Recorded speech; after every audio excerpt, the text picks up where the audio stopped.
Hey guys, picture this. You've just been invited to Queen Elizabeth I's private chambers. The velvet drapes brush your shoulders, the candles flicker like nervous courtier eyes, and there, perched upon her mahogany throne of privilege, is a monarch who, despite presiding over a golden age, would make your nostrils revolt. In the next 10 seconds, I'm going to whisk you into a world where royal hygiene meant embracing the absurd, surviving the stench, and laughing through the tears of nasal trauma. Ready? Let's go. Before you get comfortable, please hit like and subscribe, but only if you truly enjoy what I do. Drop a comment telling me where you're tuning in from and what time it is for you. It's always fascinating to see who's joining us from around the world. Now dim the lights, maybe turn on a fan for that soft background hum, and let's dive together into today's journey. Practice number 1, the bleaching alchemy of the pale complexion. The crowning glory of Elizabethan beauty, skin so white it could blind a courtier at 50 paces. But in the quest for alabaster perfection, our dear Elizabeth embraced a concoction that would have sent a modern dermatologist running for hazard suits. Her secret weapon? A deadly blend of white lead, aptly named Venetian ceruse, and vinegar, applied daily with the fervor of a chemist in a clandestine laboratory.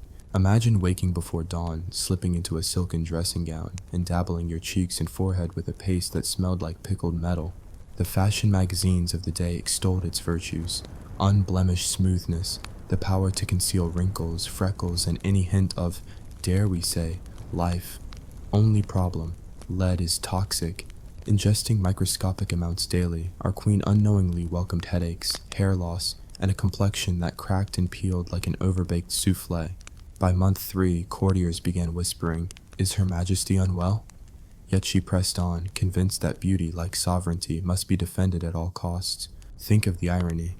The woman who fended off Spanish armadas was felled, cosmetically speaking, by her own beauty regimen. The worst part? After decades of application, Elizabeth's corpse, which finally lay undisturbed in 1603, retained enough lead to poison any nosy gravedigger. Talk about leaving a lasting impression.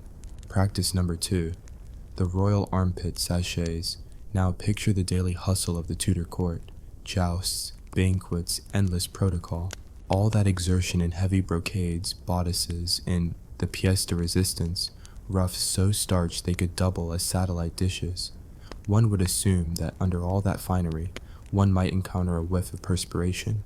But fear not. Queen Liz had a solution as elaborate as her gowns. Each morning, her ladies-in-waiting stitched tiny linen sachets filled with a fragrant blend of rose petals, lavender sprigs, and a dash of musk. These talismanic pouches were pinned firmly to the underarms of her kirtle. The logic? Masked the scent of sweat with the subtle aroma of an English rose garden, minus the actual wind and fresh air. It was perfumery as defense mechanism. Alas, tumors of mildew and bacteria flourished in the warm, dark folds, gnawing at the fragrant petals like tiny fungal hyenas. By midday, those sachets resembled damp socks steeped in eau de dungeon rather than eau de toilette. The layers of fabric trapped humidity so efficiently that the Queen's court physician reportedly diagnosed excessive humors. A polite term for your underarms are a breeding ground for medieval monsters.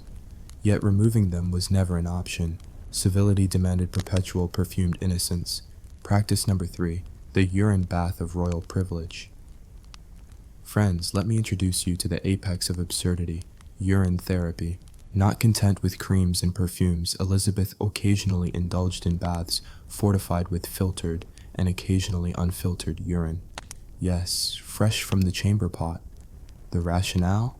Urine was believed to cleanse the skin, balance bodily humors, and imbue one with the vitriol of youth. Today, spa-goers pay top dollar for mud wraps. In 16th century England, you simply dab the duke's servant on toilet duty. Visualize the scene: porcelain bath brimming with warm water, tinted straw yellow, plopped delicately into the center of the royal bathroom. Candles flicker on the limestone floor, and Queen Elizabeth, draped only in an embroidered towel, wades into the aromatic stew. Legend has it that she even bathed in the urine of pregnant mares, believing it more potent. The smell? Somewhere between rancid cheese and a barn full of startled sheep. As the monarchy's alchemists stirred, court gossip circulated rumors. Her Majesty's skin glows like never before. Meanwhile, the Queen herself complains stiffly, makes certain the odor is faint. By the end of the ritual, attendants donned masks, of linen almost thick enough to qualify as mini coffins, evading the pungent fumes as best they could. Practice number 4. The toothbrush that never was. In a world where dental hygiene was an afterthought, Queen Elizabeth's dental care routine could charitably be called brutish. Her toothbrush consisted of frayed twigs, often from tree roots, rubbed vigorously on the gums. These rustic scrubbers were accompanied by powders made from powdered brick, crushed seashells, and, brace yourself, a feed of honey and vinegar to sweeten the breath. Gently imagine gnawing on shards of crushed coral every morning. That's akin to the Queen's regime, minus fluoride and a dentist on speed dial. After years of such treatment, her dental woes included loose teeth, bleeding gums, and a chronic halitosis that no amount of vinegar could dispel. Members of her court reportedly avoided kissing her on state occasions, instead opting for handshakes at a respectable distance. Practice number 5, the royal wig maintenance fiasco. Finally, let us not forget the glorious wigs that sat atop the Queen's head, like birds' nests of horsehair and human tresses. Wigs were status symbols, voluminous, powdered white, and fused with pins so numerous they could anchor a ship. But maintaining those towers of hair required daily dousing in scented oils, chalk dust, and once more, white lead, all to achieve that flawless ivory hue. Under their stiff curls lurked a microcosm of lice, mites, and fungi thriving in darkness. Elizabeth's wigmeister had to comb through the nest each dawn, extracting pests by candlelight. The stench was said to rival that of a pigsty after a rainstorm. Yet to go without a powdering was to commit social suicide. So the Queen endured the scalp irritation, the headaches from lead dust clogging her sinuses, and the occasional infestation of wig weevils that nibbled her behind the ear. And there you have it, the first 2 acts and a sneak peek at 3 more of Queen Elizabeth I's most revolting routines. We've barely emerged from the crypt of royal absurdity, our nostrils scorched and our sanity slightly askew. In the next installment, we'll plunge deeper into the febrile madness of Tudor cleanliness, uncovering the personal stories of courtiers driven to the brink by these rituals, and perhaps a few more surprises that would make even Her Majesty raise an eyebrow. Stick around, because you haven't heard the half of it.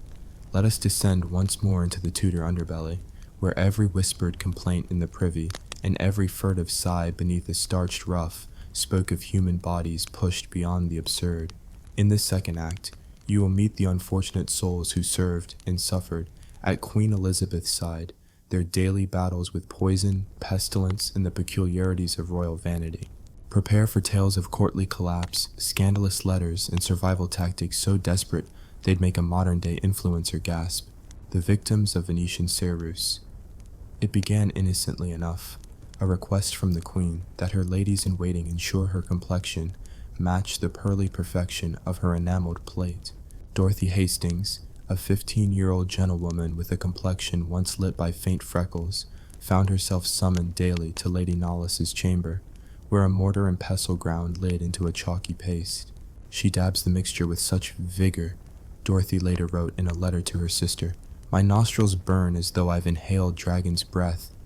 Within weeks, Dorothy's skin tightened and cracked like dry earth, and she awoke each morning to nausea, so severe she wept at the thought of bread. Others fared worse. Sir Robert Carey's wife, Lady Carey, suffered so many migraines that court physicians speculated her brain might liquefy. Yet extraction from the regimen was impossible. Refusal implied treason or madness. The few who dared speak up were silenced by the Queen's resolve. Beauty, like sovereignty, brooked no dissent. The armpit sachet revolt. Further down the ranks, the sachet makers, often young maidens from provincial estates, found themselves embroiled in a smelly conspiracy of survival. Margaret Stead, whose father had sold her for a small dowry, was tasked with collecting fresh lavender and violet petals each dawn. By noon, her basket brimmed with moldy clumps, so heavy they threatened to tear the linen pouches she stitched. "I sewed until my fingers bled," she confessed in a hidden note to a friend. When one sachet burst during a royal audience, releasing a cloud of fungal spores, courtiers coughed and gagged so violently that the Queen herself frowned. Margaret was dismissed, accused of negligence, and relegated to scrubbing chamber pots, an ironic punishment given her expertise with flowers. Whisper networks in the servant corridors transformed those sachets from tokens of privilege into symbols of oppression, and some clever maids began slipping dried herbs beneath their own bodices to mask the stench of damp linen. The chamber pot chronicles, behind the thick oak doors of the royal bathroom, the urinators, lowliest among the privy staff, waged silent wars against the ever-present aroma of ammonia. Thomas Wren, the eldest of 3 brothers bound to service, recounted his ordeal in a clandestine journal. I fill the basin with warmth from the kettle, then await the order.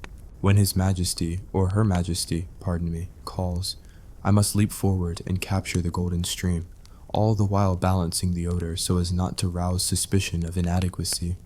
One ill-fated morning, Thomas slipped on damp straw, sending the chamber pot crashing to the flagstones. The Queen's robe brushed against the spill, saturating the hem with a stench so vile that attendants fled screaming. For days the carpeted gallery reeked, and courtiers quaked at the thought of sitting in that very hallway. Thomas was dismissed, but his brothers continued the trade, each determined not to be the one who broke the Queen's dignity. The dentist's dilemma. While most ghastly routines were cloaked in gossip, dental distress struck at the very core of dignity. Enter Mr. Edward Wharton, the court's sole tooth drawer, whose instruments resembled torture devices more than medical tools, composed of bent iron, hooks, pliers, and a hammer for stubborn teeth. His kit inspired both awe and terror. When Lady Mary Sidney pleaded for relief from a rotting molar, Wharton approached with a gag and a wooden wedge. "Clench this while I work," he ordered. With no anesthetic, save for a rag dipped in clove oil, Lady Mary endured the wrenching of bone from jaw. The shriek that followed echoed through the palace, prompting the Queen herself to dispatch a flask of Spanish wine as a consolation. But the damage was done. Lady Mary's tongue swelled, her taste forever altered, and she refused to speak of the incident. Rumor spread that Wharton's fame grew precisely because he might kill you. Better to tempt death with swift extraction than languish in toothache agony. The wig-maker's apprentice uprising.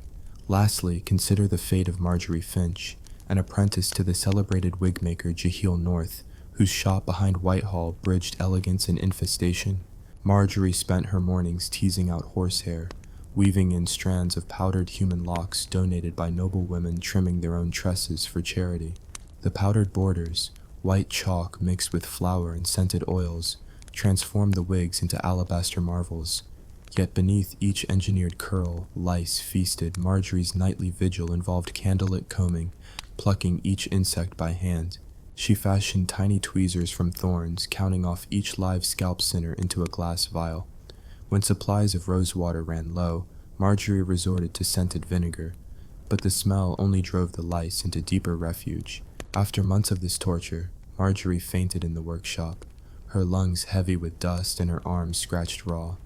Only a sudden decree from the Queen, demanding a new pearl-white tower for an upcoming masque, drew her back.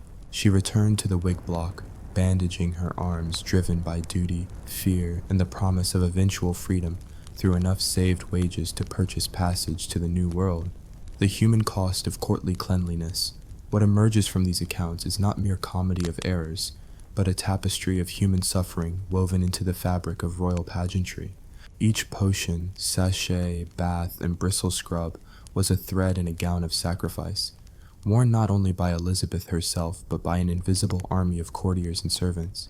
Their diaries, often hewn from scraps of parchment and hidden beneath bedboards, speak of headaches that blurred vision, lungs scorched by lead dust, and skin so raw it bled at the slightest touch. They recount the solace found in whispered jokes, bawdy limericks passed by candlelight, and the quiet solidarity of those who knew that to survive the Tudor court was to master the art of grim endurance. Techniques of survival. Yet survival was possible. Some courtiers learned to slip small cloths soaked in citrus juice beneath their ruffs, neutralizing the worst acidity of vinegar-based powders. Others secreted small flasks of rose water to rinse their mouths after dental torture. A few ingenious maids devised sachets of mustard seed to repel lice from wigs, though the pungent scent earned them exiles from polite company. Rumor even tells of a clandestine spa in a back alley of Southwark, where herbalists offered true mud baths and honey soap scrubs in defiance of royal decree. Patrons arrived under cover of darkness, cloaked in wool, to taste genuine cleanliness, and live to tell the tale, foreshadowing deeper secrets. In the next act, we will widen our lens beyond the Queen's personal horrors and examine the nexus of hygiene, health, and politics across the entire Tudor realm. We will glimpse the gruesome life of a plague doctor, the secret recipes for sanitary beer that courtiers gulped by the gallon, and the scandalous rivalry between two apothecaries vying for the crown's favor. Prepare to navigate secret tunnels beneath the Tower of London where lepers were quarantined, to spy on backroom alchemical laboratories where philosophers sought the elixir of life, and to witness how a single vial of miracle water could ignite a dispute among earls. Stay close, for the nightmare of Tudor cleanliness has only just begun, and the cruelty of custom extends far beyond the Queen's chambers, reaching into every dark corner of a world where survival demanded wit, will, and a nose of steel. In our next installment, we peer into those shadows, and perhaps discover that true horror lies not in the practices themselves, but in the expectations that force people to endure them. In this third act, we leave the Queen's velvet-laden chambers and step into the tangled web of Tudor hygiene and its unintended consequences. Brace yourselves. The fallout of Elizabeth's personal regimens rippled through every corner of society, spawning plague-fueled paranoia, clandestine brew houses, and apothecary turf wars that could make modern pharmaceutical giants blush. Here's how survival in the realm of sanitation became a high-stakes game of science, superstition, and sneaky back-alley remedies, played out against the drumbeat of English Renaissance politics. The plague, doctors, panoply of absurdity. When the Great Plague of 1592 swept through London, the fashionable saffron doublets gave way to panic and shuttered windows. Into the street strode the iconic plague doctor, a walking caricature in waxed leather and beaked masks bulging with herbs. Legend credits Dr. Bartholomew Duffield with inventing the nose tortoise design, a hollow beak stuffed with rosemary, camphor, and dried rose petals to filter the putrid air. Yet beneath this veneer of biohazard chic lay a recipe for respiratory disaster. The leather was tanned with arsenic salts to deter flea bites, because nothing says trusted physician like arsenic-infused armor. Inside the beak, herbs fermented in the dank gloom, emitting a stench so pungent it rivaled the rotting carcasses piling in plague pits. Patients reported dizziness, nausea, and hallucinatory visions of dancing skulls, hardly the tranquilizing balm one might hope for during a feverish delirium. Dr. Duffield's methods extended beyond the mask. He carried a long wooden cane, ostensibly for examining bodies at a distance, but in practice used it to whack terrified housewives who dared approach him for guidance. His treatment involved bloodletting and leeching until his victims collapsed, all in the name of balancing humors. Irony reigned supreme. His preventive gear left more corpses in his wake than the plague itself. Even Elizabeth weighed in. In a rare public proclamation, she authorized licensed plague practitioners and banned untrained healers from wearing beaked masks, ironically driving more desperate souls into the hands of quacks flogging snake oil and plague beads on street corners. The result? A city divided between Dr. Duffield's lethal leather and the peddlers of lemon-scented totems that promised immunity. Sanitary beer, the brewmaster's blind spot. Amidst this chaos, beer emerged as the drink of choice for those seeking both refreshment and safety. Unlike water drawn from disease-ridden wells, lightly hopped ale was deemed pure because hops, then valued for their sedative properties, allegedly quelled foul vapors. The Crown licensed official breweries to produce sanitary beer, stamped with the royal crest and sold at fixed prices to prevent profiteering during epidemics. Yet sourcing clean grain was a Herculean task. Farmers stored barley in unventilated barns, where weevil infestations and mold flourished. Brewers often washed the grain in stagnant ponds. Dear reader, imagine the harmony of cow pies, algae blooms, and floating reeds swirling underfoot. The mashed tuns bubbled with dubious slime, while fermentation vats with rickety wooden staves leaked brackish liquid onto the brewery floor. Workmen, diabetic from inhaling spore-laden dust, coughed through lung infections that rivaled the plague. By the time the brew was strained and boiled, it carried a heady bouquet of wet hay, rancid hops, and, if the yeast was particularly aggressive, a flavor so sour it made Tudor aristocrats yearn for imported Spanish wine. Privately, brewers added honey or burnt sugar to mask the aroma, creating a dark, treacly beer that left tongues glued together.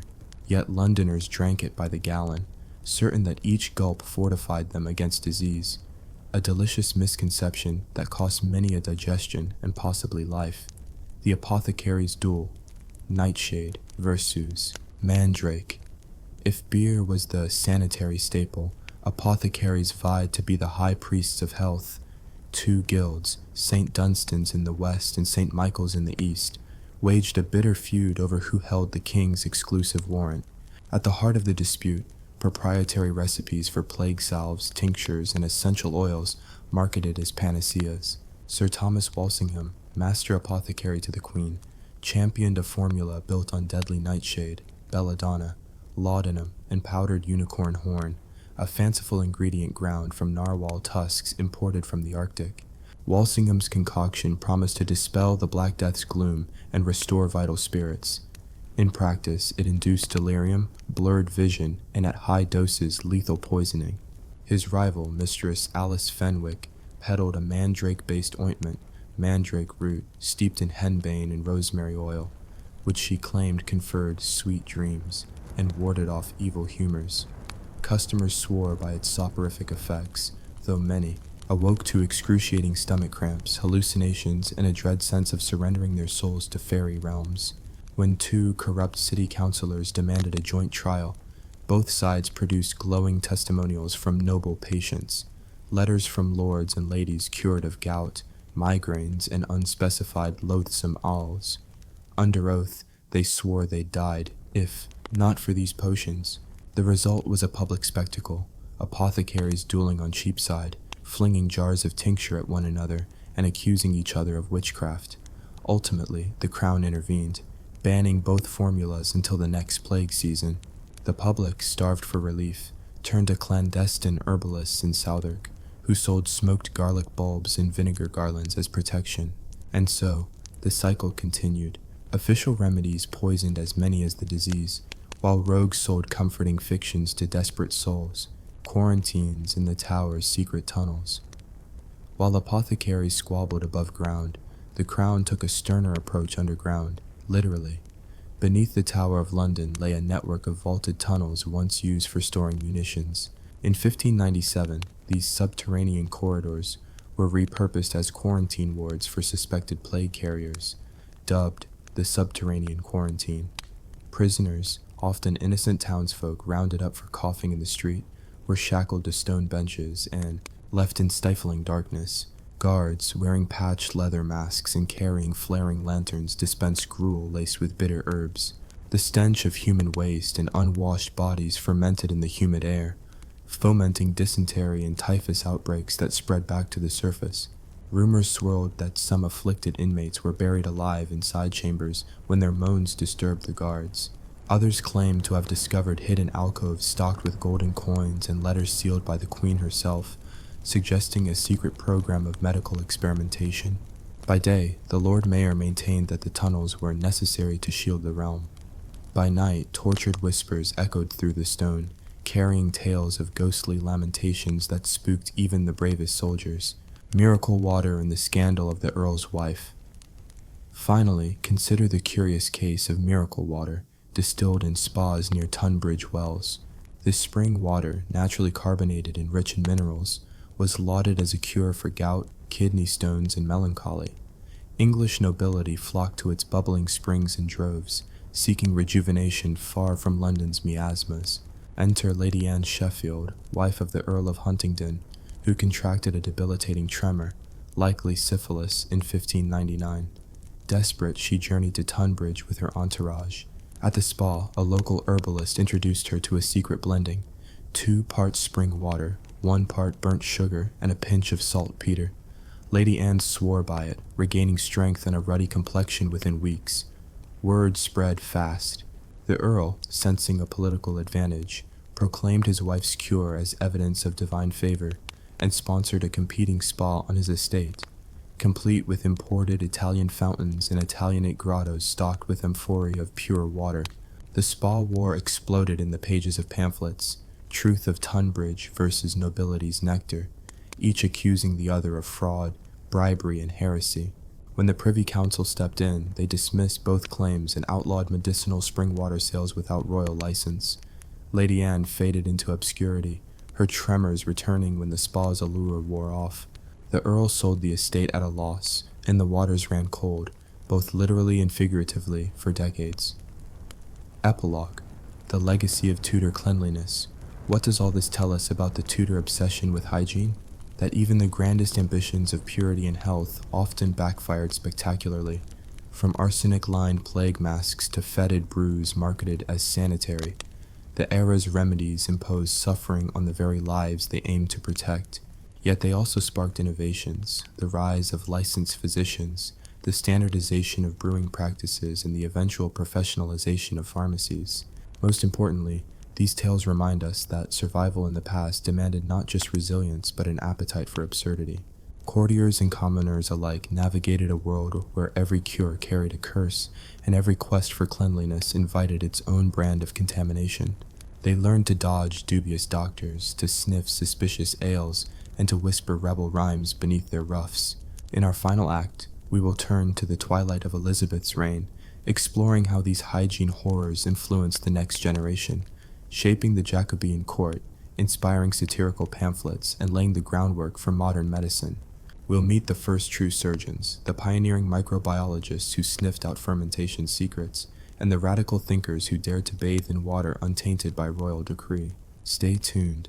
The grand finale awaits, and it promises to be as ironically unforgettable as everything you've endured so far.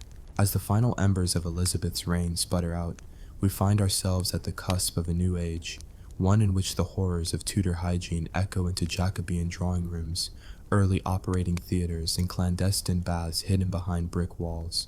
In this grand finale, we'll explore how the nightmares of lead paint, urine soaks, and plague-soaked masks birthed unexpected progress, the rise of surgical science, the sniffing revolution in fermentation, and the audacious souls who dared to bathe without fear of royal reprisal. Buckle up for a journey that spans royal coronations, pamphlet wars, and the first timid steps toward modern medicine, where every drop of water, every bead of sweat, and every twitching nerve became fodder for discovery. From ceruse to cure, the birth of surgical specialization. When Elizabeth the Wise passed away in March 1603, she left behind not only a kingdom, but a medical crisis. Decades of lead-based cosmetics had ravaged skin and nerves. Plague epidemics had overwhelmed parish surgeons, and the line between barber and doctor blurred into chaotic obscurity. Into this vacuum strode the pioneering figure of John Hall, grandson of the famed Paracelsian herbalist John Gerard, and husband to Elizabeth's own physician, William Close's daughter. Hall's commitment to empirical observation set him apart. He meticulously recorded case after case of lead poisoning, noting tremors, cognitive decline, and melancholy humors that could not be exorcised by prayer alone. His magnum opus, published in 1612, was De Arte Chirurgica, a 4-volume treatise that delineated precise techniques for extracting embedded lead fragments from skin, cauterizing ulcerations with heated metal probes, and supporting nerve regeneration via poultices of comfrey and flaxseed. For the first time, a British surgeon treated the body as more than a humoral battleground, rather as a collection of tissues, vessels, and nerves whose functions could be restored through skill and scientific rigor. Hall's innovation spread rapidly among the Company of Barber Surgeons, which in 1540 had gained formal charter but remained mired in tradition. By the 1620s, his students, men like Richard Wiseman and George Young, had established the London Surgeons Association, separating themselves from barbers and demanding standardized training. In their lecture theaters, once the domain of gallows demonstrations, they replaced sensational amputations with anatomical dissections that highlighted the toxicity of lead, the ravages of gangrene, and the secrets of lymphatic drainage. The sniffer's revolution, microbes under the nose. While surgeons probed flesh, another revolution unfurled in the realm of fermentation. The miasma theory still reigned. Disease spread in noxious air, Yet some forward-thinking natural philosophers suspected an invisible agent at work. Enter Henry Pemberton, a curious apprentice to the Apothecaries' Guild, who in 1618 noticed that beers fermented with warm barm from stale birch sap yielded fewer off flavors than those left to humid brewery air. Rather than dismissing this as mere coincidence, he devised a crude air pump, 2 leather sacks and wooden valves, that allowed him to sniff, capture, and expel vapors over different mash tuns. His experiments, set down in a pamphlet titled Aromata Cerevisiae, argued that specific airs born of yeast could displace harmful odors and inhibit spoilage. Though he lacked microscopes to glimpse the organisms we now know as Saccharomyces cerevisiae, his insistence on isolating pure, good air constituted a primitive germ theory. Brewers across England began to segregate yeast starters, inaugurating the practice of inoculating fresh wort with barm reserved in clay pots, an innovation that stabilized production and reduced the rancid off-notes that once plagued sanitary beer. Soon, Pemberton's methods were adapted for wine cellars in Kent and cider presses in Somerset.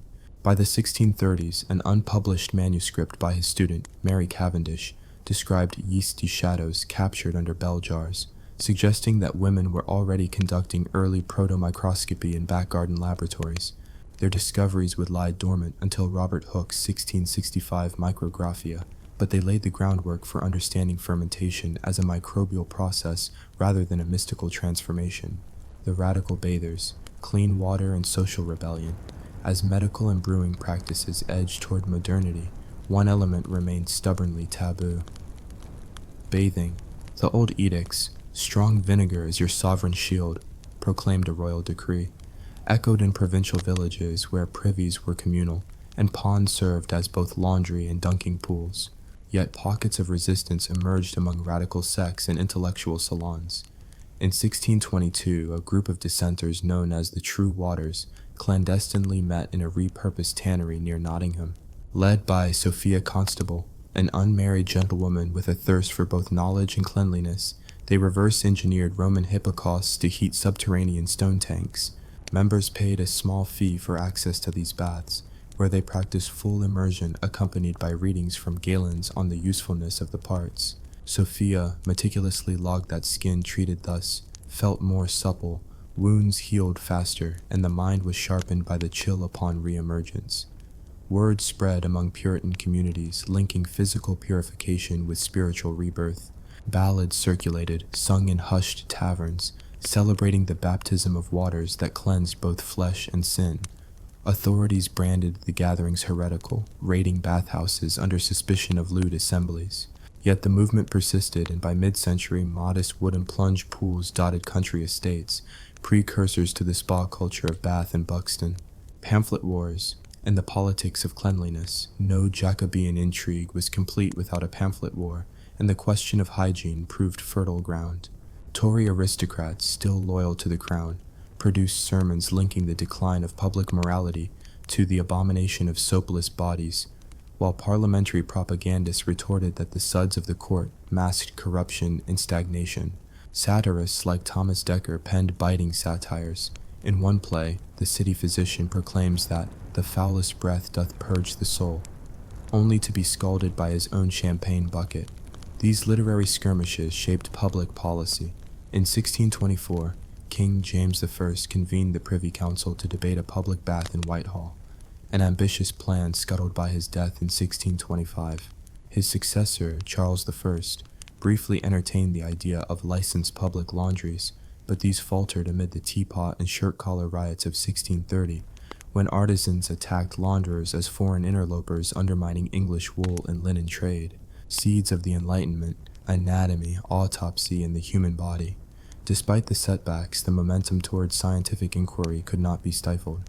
The Great Plague of 1625, which claimed an estimated 35,000 Londoners, forced physicians to confront medical orthodoxy. Early anatomists, William Harvey among them, built upon dissections once confined to gallows fields.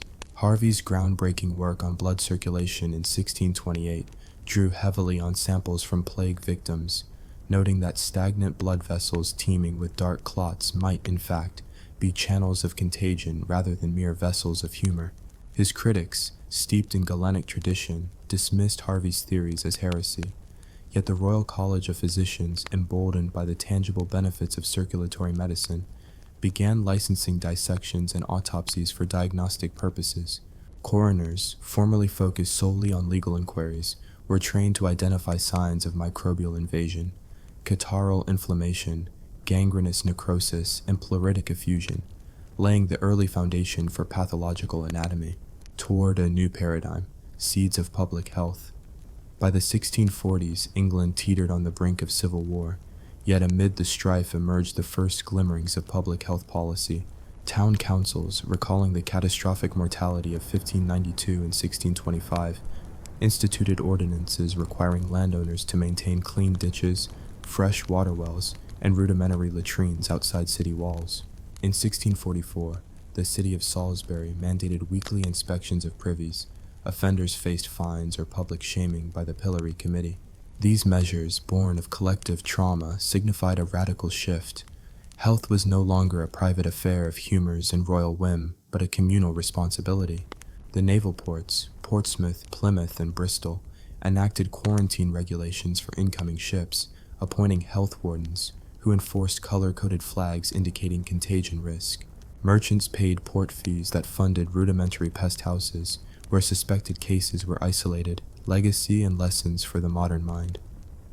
What, then, is the legacy of these four turbulent acts of Tudor and Jacobean hygiene? We've witnessed the descent into absurdity and the horrors of lead-laced cosmetics, urine baths, and plague masks, but we've also traced the phoenix-like rise of science, public health, and personal autonomy. From John Hall's scalpel to Henry Pemberton's sniffer's pump, from Sophia Constable's clandestine baths to William Harvey's autopsies, the painful ordeal of earlier generations forged the tools of modern medicine. Today, as we swipe antiperspirant under our arms, rinse with purified water, and gasp in horror at the thought of bathing in aristocratic urine, we should remember, progress often blooms from the compost of catastrophe. The next time you enjoy a chilled IPA, thank the brewers who seized upon primitive barm starters. When you consult a surgeon, reflect on the barber surgeons who sharpen knives by lamplight.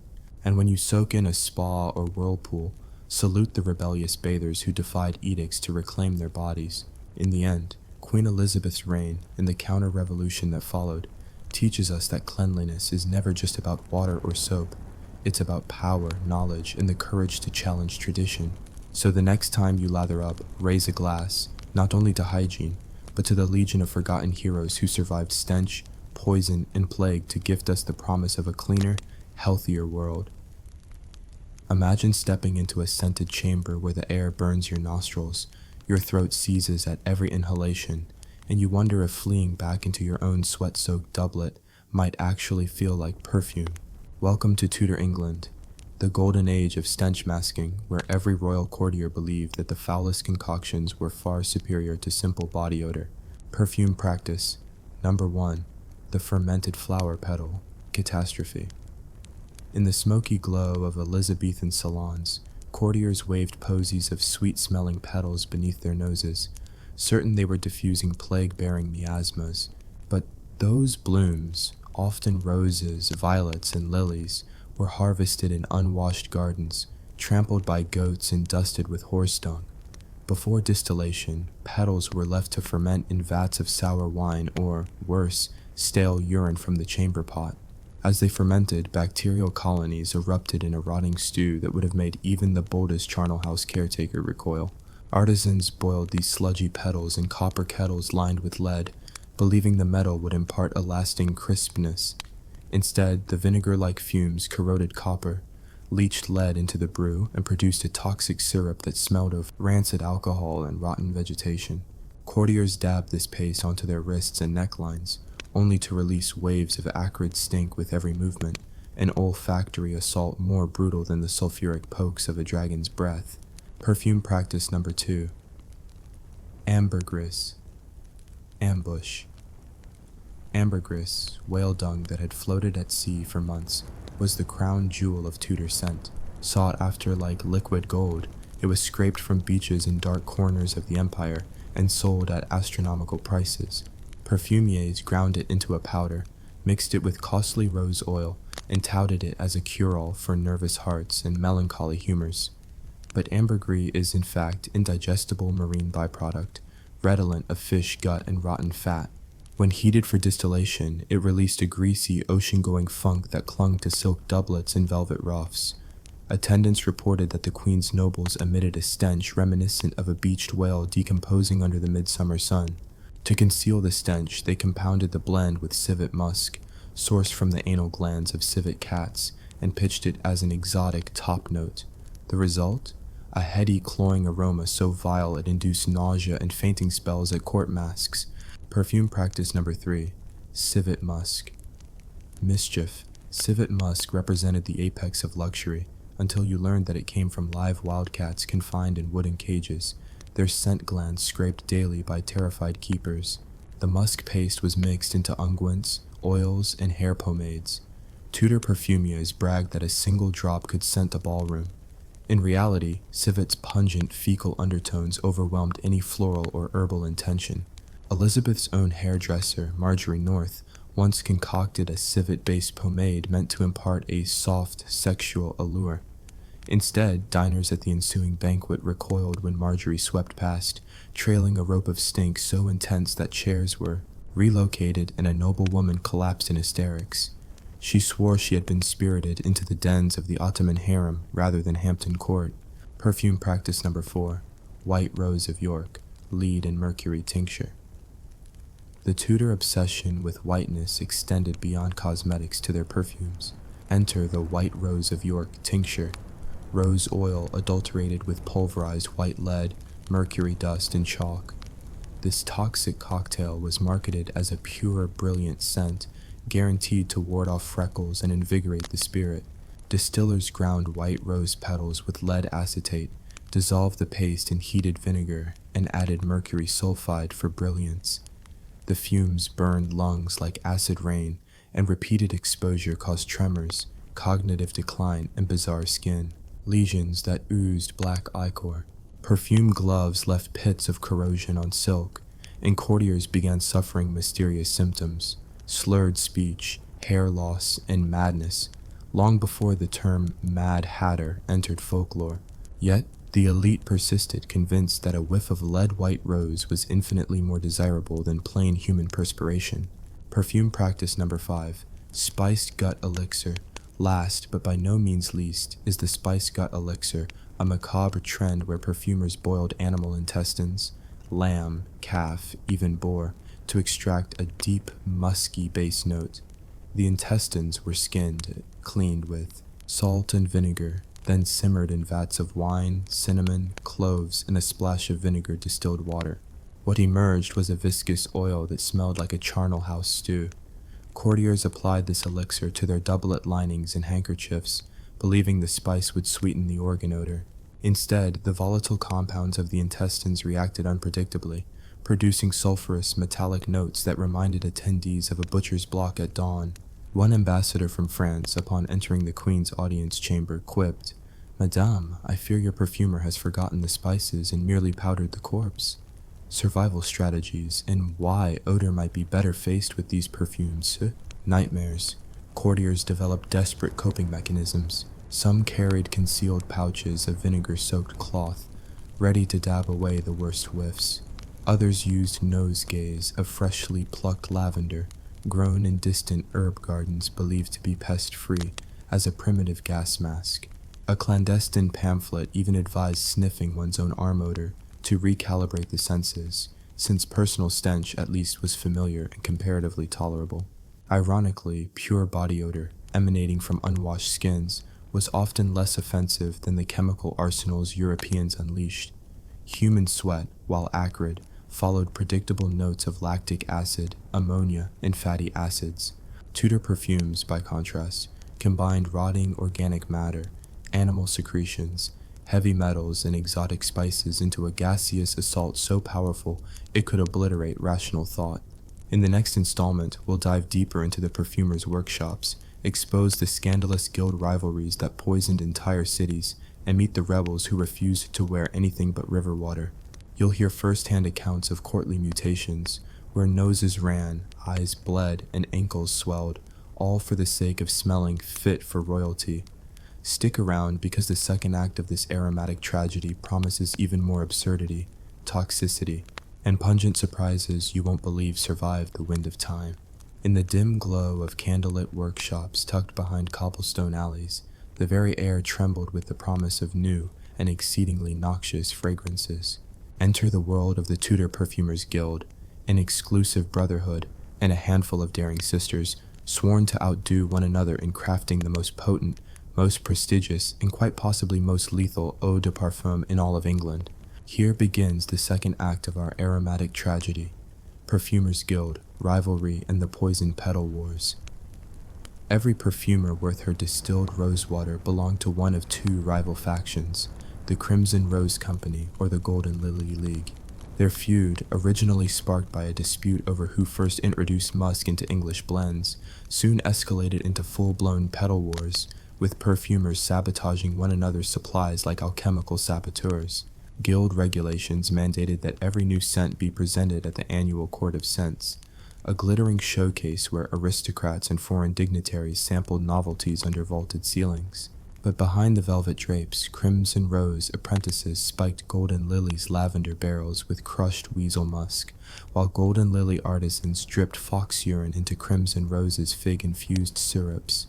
The result: unholy vials of scent that turned noble noses green and induced spontaneous vomiting in the castle corridors. Legend has it that during one fateful Court of Scents in 1587, the Earl of Pembroke fainted not once but thrice after inhaling a merry musk laced with nightshade extract. Rather than disgrace the offending guild, Queen Elizabeth demanded heavier doses, declaring that only those perfumers bold enough to tempt death deserved her patronage. The exotic ingredient, gold rush. Spurred by a royal demand, perfumers scoured the globe for ever more exotic raw materials.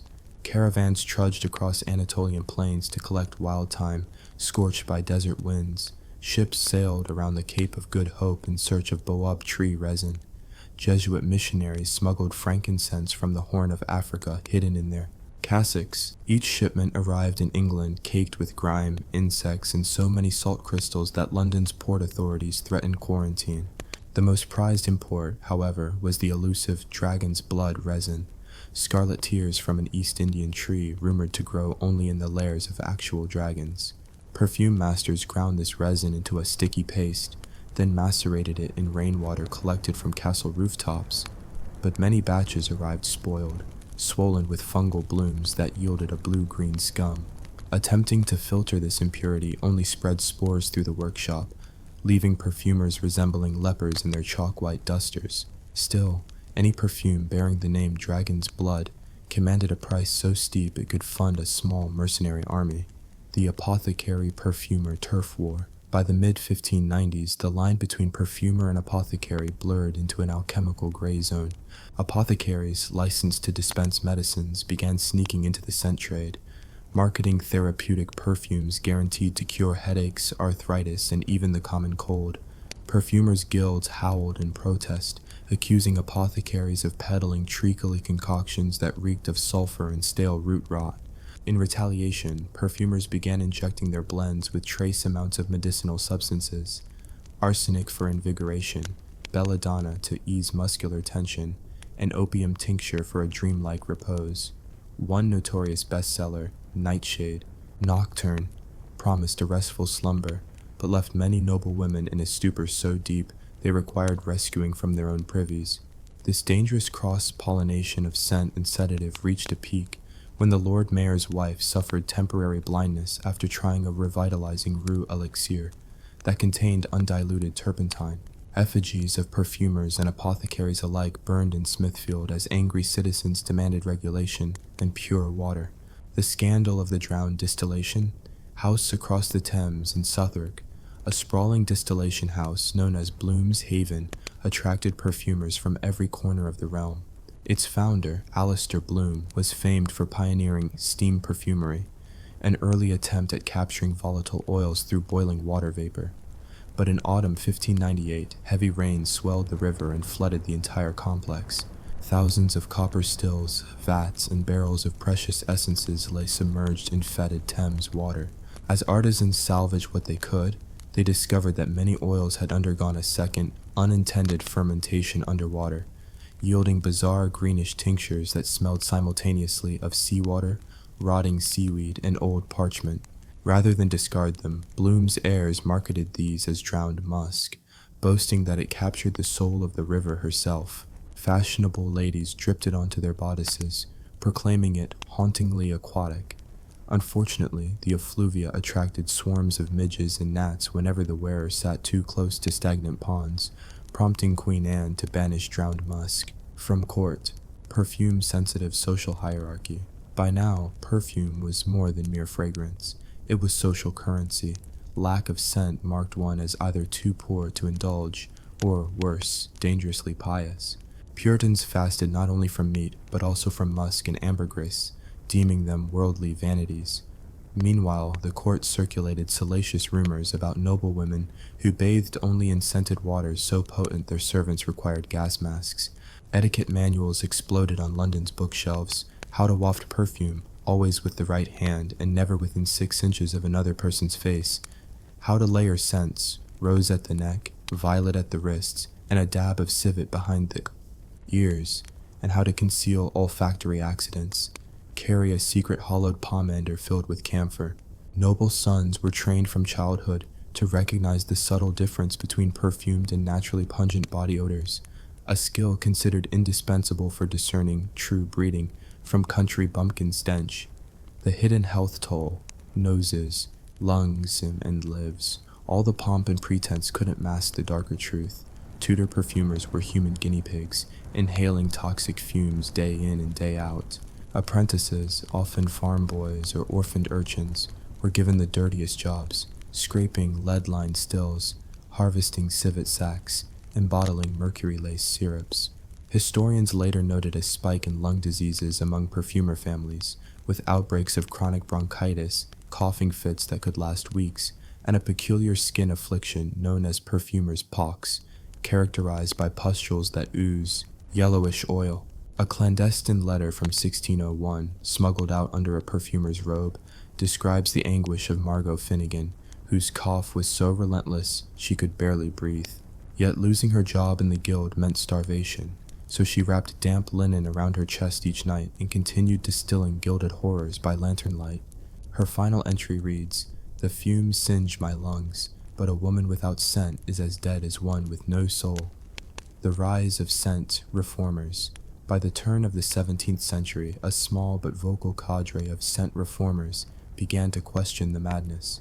Led by Henrietta Darby, a former perfumer's assistant turned pamphleteer, they published polemics like A Modest Proposal for Honest Smells, exhorting people to embrace natural aromas, fresh linen, warm wood, and the subtle musk of unwashed, but healthy skin.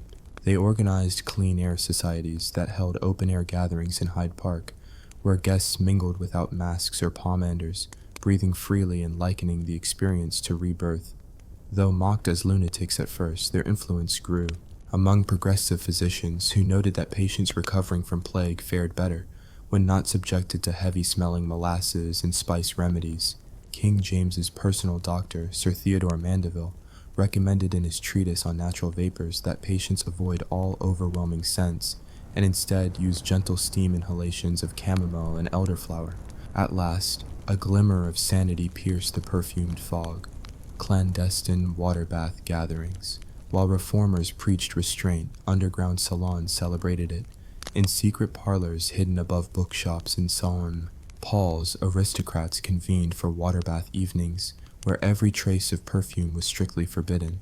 Guests were required to strip to their linen shifts, bathe in tepid rainwater sprinkled with handfuls of fresh rosemary, and then don freshly laundered clothes. These gatherings became legendary for their intimacy and extraordinary revival of the senses. Attendees reported that human voice, laughter, and even the subtle scent of fresh skin took on new dimensions, like rediscovering music after centuries of silence. Though risking scandal and the wrath of the Perfumers Guild, participants declared themselves reborn and began to champion natural cleanliness as the height of sophistication. The fallout and the path forward. By the early Jacobean era, the Tudor perfume industry teetered on the brink of transformation.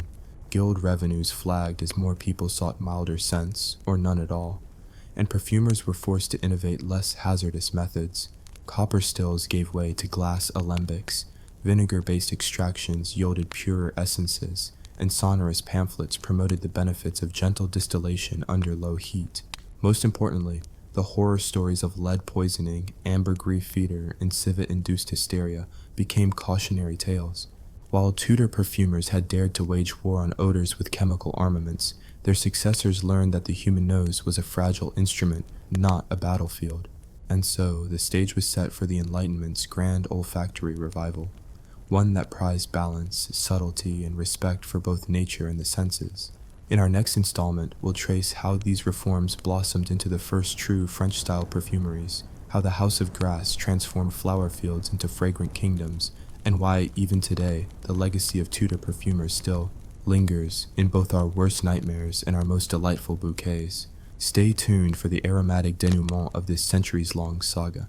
The sun had barely crested the rolling hills of Provence when a new caravan of English noblewomen, tinged with the lingering fumes of civet, ambergris, and drowned musk, rattled into the fields outside Grasse. They came in search of relief from the Tudor perfume nightmares, drawn by rumors of a gentler art, the French Revolution in scent. What they discovered would reshape perfumery forever, and mark the beginning of the end for lead-spiked white rose tinctures and urine-laced distillations, continental expeditions in the French Connection. Word traveled swiftly through court circles that French perfumers had cracked the secret of true essence, capturing flower oils without roasting petals in copper cauldrons. Delegations from London arrived with vaults of Tudor gold, determined to commission exotic blends that promised neither headaches nor mutated scalps. They found themselves in the workshops of Grasse, where jasmine vines climbed trellises like living lace and lavender fields rippled purple as far as the eye could see. Master distillers, once guild-bound artisans in Elizabethan London, marveled at wooden alembics wrapped in wool and heated by gentle embers. Here, no lead-lined stills leached poison, no vats fermented in chamber urine runoff. Instead, petals were picked at dawn, loaded into copper or bronze alembics, and steam distilled with pure spring water filtered through limestone gravel. The resulting oils, clear, pale gold, and pungent only in their floral purity, were bottled in glass phials and perfumed with nothing more exotic than a trace of citrus or rosemary. Women like Lady Evelyn Pembroke chronicled their astonishment in letters home. "My dear sister, I have inhaled rose unlike any I have known, soft as a lover's whisper, yet bold enough to wake the mind. I pledge to forsake civet forever, should I return to England alive. But of course, returning with French essences was easier said than done. Every ounce of Grasse jasmine cost as much as a small estate, and the journey back by horse and ship threatened spoilage and theft. Still, the seed was planted. Perfumery could be refined, scientific, even elegant. The rise of spirit-based distillation. Back in London, eager entrepreneurs scrambled to replicate the French method. They abandoned vinegar and wine maturations for high-proof spirit, imported Dutch gin, Spanish brandy, or the nascent aqua vitae. These colorless, odorless alcohols proved ideal solvents. They dissolved aromatic compounds without denaturing them, then evaporated cleanly, leaving only the captured essence behind. Workshops replaced lead-lined kettles with copper pots heated by charcoal, while local apothecaries imported glass retorts from Venice. The new process, steam or spirit distillation, slashed distillation times from days to hours and yielded purer oils. Courtiers rejoiced. No more headaches from rotting petals, no more lung-searing fumes. Instead, noble ladies dabbed translucent drops on their wrists and necks, each scent discreet and refined. Yet London's spirit distillers faced growing pains. High-proof alcohol was heavily taxed as medicine, so perfumers paid steep levies or smuggled liquor through clandestine cellars. They experimented with denaturing agents, turpentine, bitter herbs, to render their spirit unusable as drink, only to discover that these additives imparted unwanted notes to the final perfume. The breakthrough came when influential chemists persuaded crown officials to grant perfumers a tax exemption on alcohol used solely for aromatic distillation, freeing the industry to flourish. botanical gardens, colonial networks, and new aromas. No longer content with local roses and lavender, perfumers turned their gaze to distant territories. They financed botanical gardens in the Caribbean, where ylang-ylang, vetiver, and tonka beans thrived in humid soil. They sponsored Spanish galleons hauling citrus peels from Seville, and English East India Company vessels laden with sandalwood and cardamom. Back in their London workshops, perfumers crushed cumin seeds with gleaming mortar and pestle, steam-distilled cinnamon bark in temperature-controlled jackets, and coaxed the volatile heart notes from orchids once thought too delicate for oil. Extraction. The entire palette of scent expanded exponentially, from the 5 sweet smells of yore to dozens of top, middle, and base notes that could be artfully blended like musical chords. Collectors like Sir Francis Drake Jr. maintained personal scent cabinets, displaying tinctures in ornate caskets carved from ebony and inlaid with mother-of-pearl. Guests at his estate reclined on velvet cushions, sampling blends named Oriental Dawn, Sultry Spice, and Moonlit Jasmine. The sensory experience was so avant-garde that some critics accused Drake Jr. of dabbling in occultism, claiming that inhaling sultry spice induced prophetic visions. Whether true or mere rumor, the mystique only fueled demand. Chemistry meets art, early scent synthesis. As steam and spirit distillation optimized extraction, chemists grew curious about isolating individual fragrance molecules.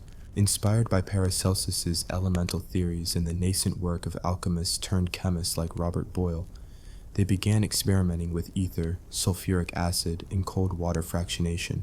The first flower concretes, waxes rich in aromatic compounds, were obtained by washing petals in low-boiling petroleum ether imported from brand-new refineries.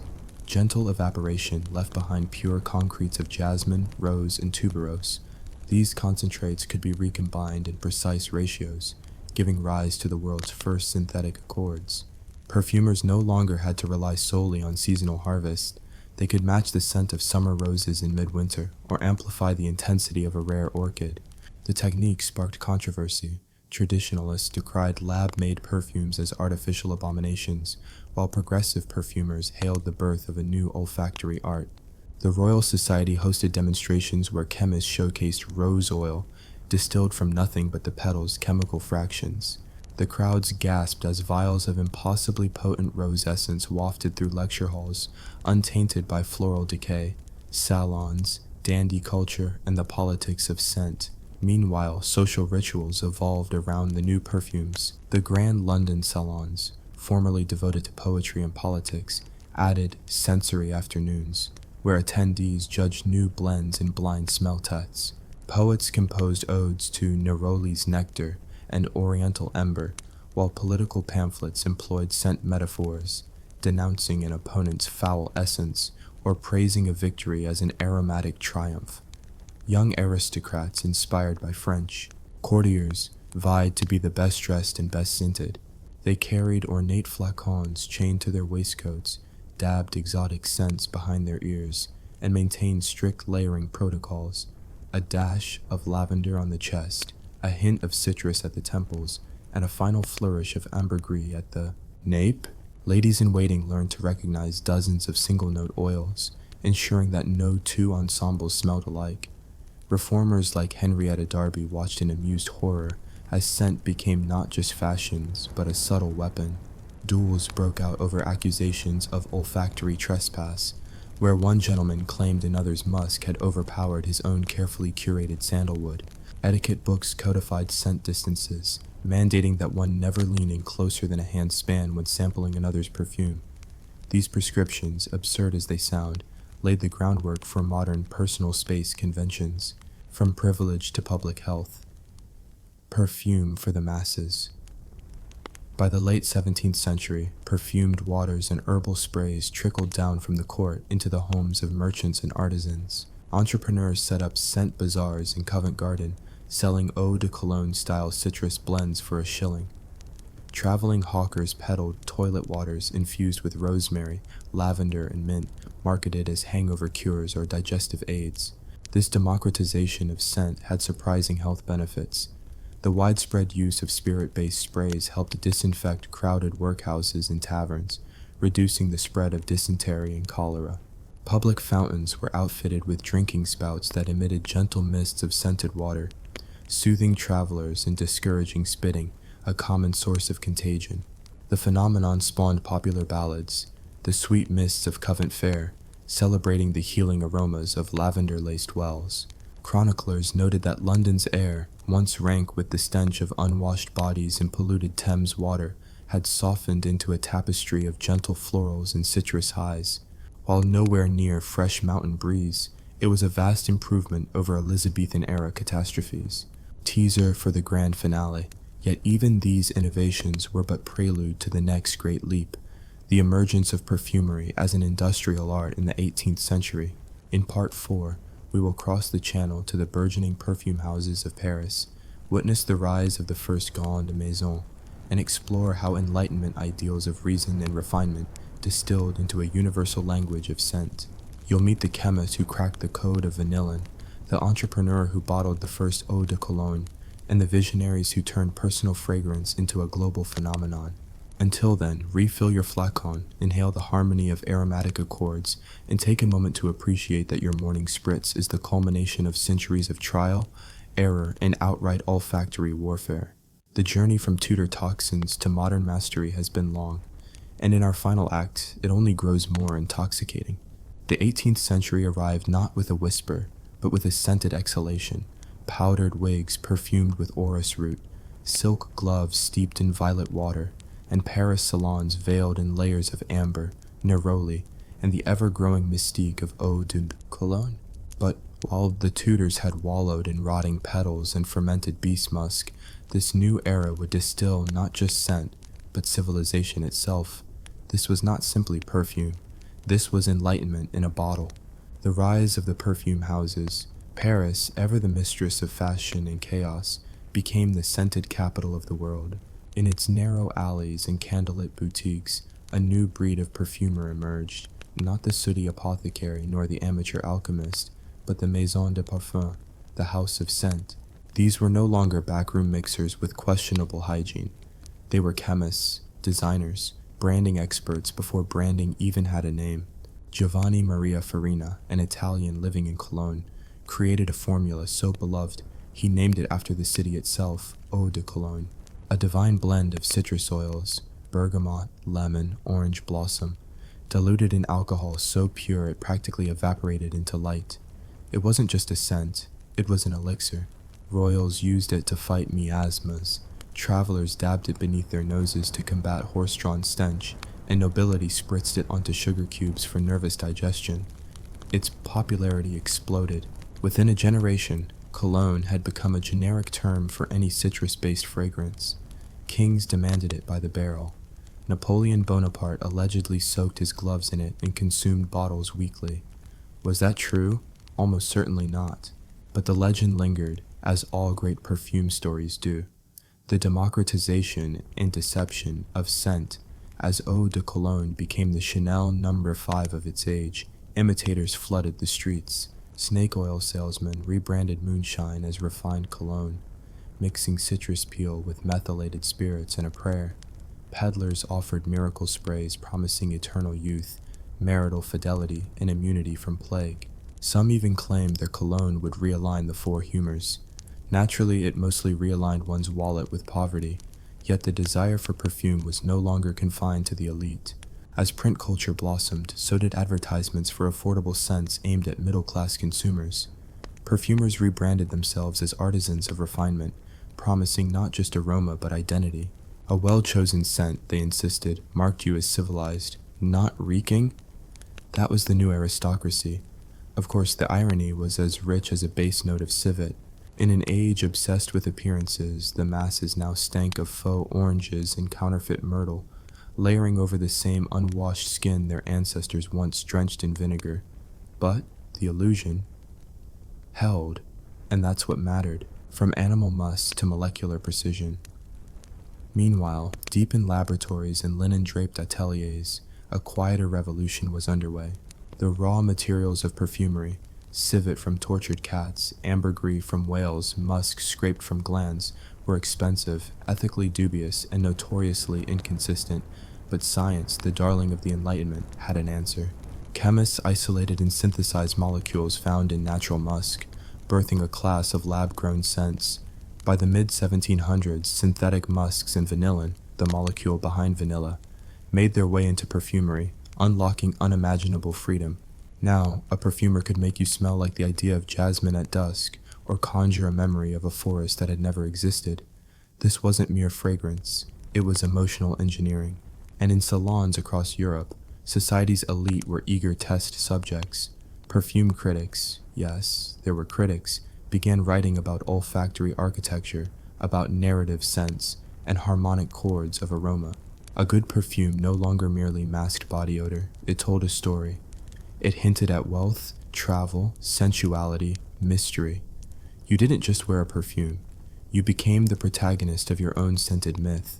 Perfume as power in politics. Kings and queens had always used perfume to dazzle, dominate, and disguise. But the 18th century brought theatrical excess to a climax. Marie Antoinette, who ordered custom blends mimicking roses in orange blossom fields, was so in love with scent that she commissioned a hidden perfume distillery within Versailles. She was known to change her fragrance several times a day, depending on mood, dress, or political need. In court, perfume was language. A hint of violet might signal modesty, a dash of patchouli whispered seduction. Jasmine screamed dangerous independence. The wrong scent could scandalize a marriage prospect. The right one could secure an alliance. But as revolution brewed, perfume turned revolutionary too. The aristocracy's lavish obsession with fragrance became one more log on the revolutionary pyre. Sans-culottes mocked the nobility's perfumed wigs, and citizens burned pomanders in protest. For a time, even scent fell under suspicion. Still, it endured. Even during the Reign of Terror, some revolutionaries wore cologne to the guillotine, choosing to die as citizens, but smell like kings. The birth of the modern nose. With the 19th century on the horizon, perfumery stood at the edge of another metamorphosis. The old houses of Paris were giving rise to names that still echo today: Houbegon, Guerlain, Pivet. These perfumers weren't just scent makers. They were early psychologists, artists, and seducers of memory. Trained noses emerged, capable of identifying hundreds of distinct aromatic molecules. They built perfumes like composers built symphonies, layer by layer, note by note. They understood the dance of top, middle, and base, the first impression, the heart of the blend, and the lingering trail that haunted your memory hours later. They crafted perfumes to reflect cities, seasons, even sins. A blend might evoke a rainstorm on marble or the breath of a forbidden lover. One perfumer reportedly attempted to bottle the scent of divine betrayal, a mix of myrrh, oud, and cold steel. Did it sell? Not much, but it was poetry nonetheless. Scent in the age of industrialization. Soon, steamships and railways brought ingredients from across the globe. Tonka, beans from Brazil, oud from the east, labdanum from North Africa. The world's odors became accessible, catalogued, commodified. Perfume went from artisanal mystery to commercial empire. Factories replaced small ateliers, bottles were mass-produced. Marketing turned perfume into aspiration, and brand loyalty was born. You no longer needed nobility to smell like it, just a clever ad and a few coins. But for all its commercial expansion, perfume retained something intangible. It stayed personal, intimate. No two people wore the same scent the same way. Skin changed it, mood changed it. Scent, in the end, still whispered secrets. The final irony, cleanliness at last. And here lies the final absurdity. After centuries of perfume designed to mask decay, rot, sweat, and death, the Industrial Revolution brought hot water. Soap became affordable, plumbing improved, people bathed. Suddenly, the average 19th century clerk was cleaner than Queen Elizabeth I had ever been. Perfume, once a shield against filth, became a luxury again. An accessory, not necessity. The world had come full circle, and yet, perfume endured, not because we needed it, but because we wanted it. Because deep down, we still craved the magic of becoming someone else with a single drop. Conclusion, from Tudor horror to bottled dreams. So the next time you pass a perfume counter, or spritz something onto your wrist before a night out, remember what it took to get there. Remember the rotting civet glands, the vinegar baths, the whale vomit. Remember the powdered wigs, the bloody revolutions, the hidden distilleries, and the powdered noblewomen carrying death-scented pomanders like cursed orbs. Perfume is not frivolous. It is history. It is survival. It is suffering transmuted into seduction. And above all, thank heavens, it no longer smells like Elizabethan feet. Now go smell amazing. You've earned it. Hey guys, imagine waking up in a bed soaked in urine, swarmed by fleas, and draped in fabrics laced with decades of human grease. Sounds like a nightmare, right? Well, for centuries of royals, it was just another Tuesday. Because while monarchs lived in golden palaces, their bedrooms were often far more disgusting than your local gas station restroom. Today we're diving nose first into the filth, stench, and rot of royal sleeping quarters. You may never look at a canopy bed the same way again. Let's begin our descent into scented chaos with the first horror, the royal mattress, also known as a festering pit of biohazards. Most people imagine royal beds as luxurious sanctuaries of silken comfort, but the reality was more medieval than magnificent. Take King Henry VIII's bed, which was reputedly the size of a small ship. Yes, it was massive. Yes, it was gilded. But inside that glorious beast was a stew of decomposing organic matter. Mattresses in the Tudor-Era weren't made with memory foam or even proper stuffing. They were filled with straw, feathers, or worse, horsehair. That may sound quaint until you realize these beds were rarely, if ever, cleaned. The stuffing inside would absorb sweat, bodily fluids, food spills, and the occasional parasite like a cursed sponge. And did I mention lice? Oh yes, bed lice.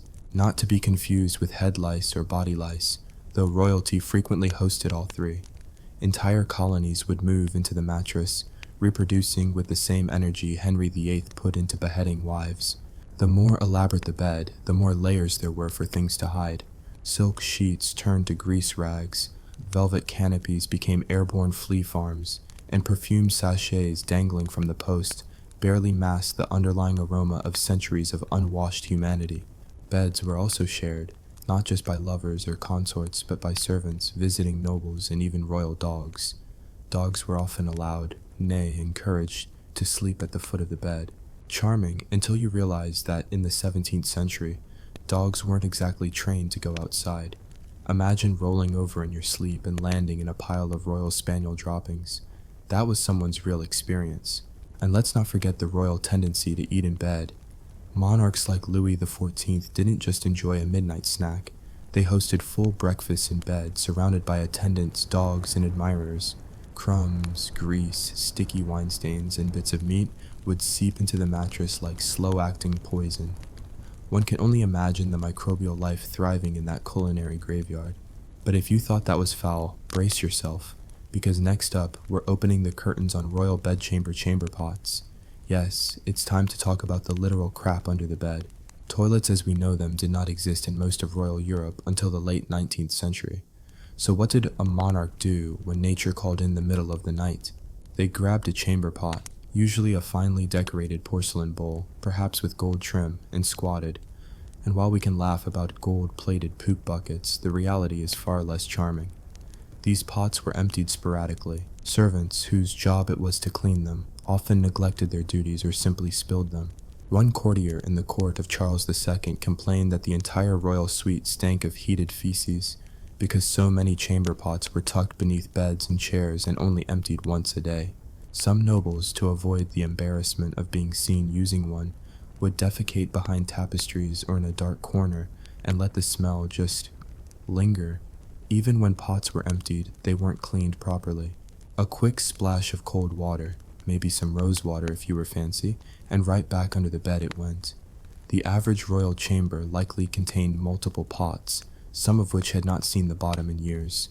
Add in the sweltering heat of summers without ventilation, and you've got yourself a delightful olfactory experience, known as the stench of sovereignty.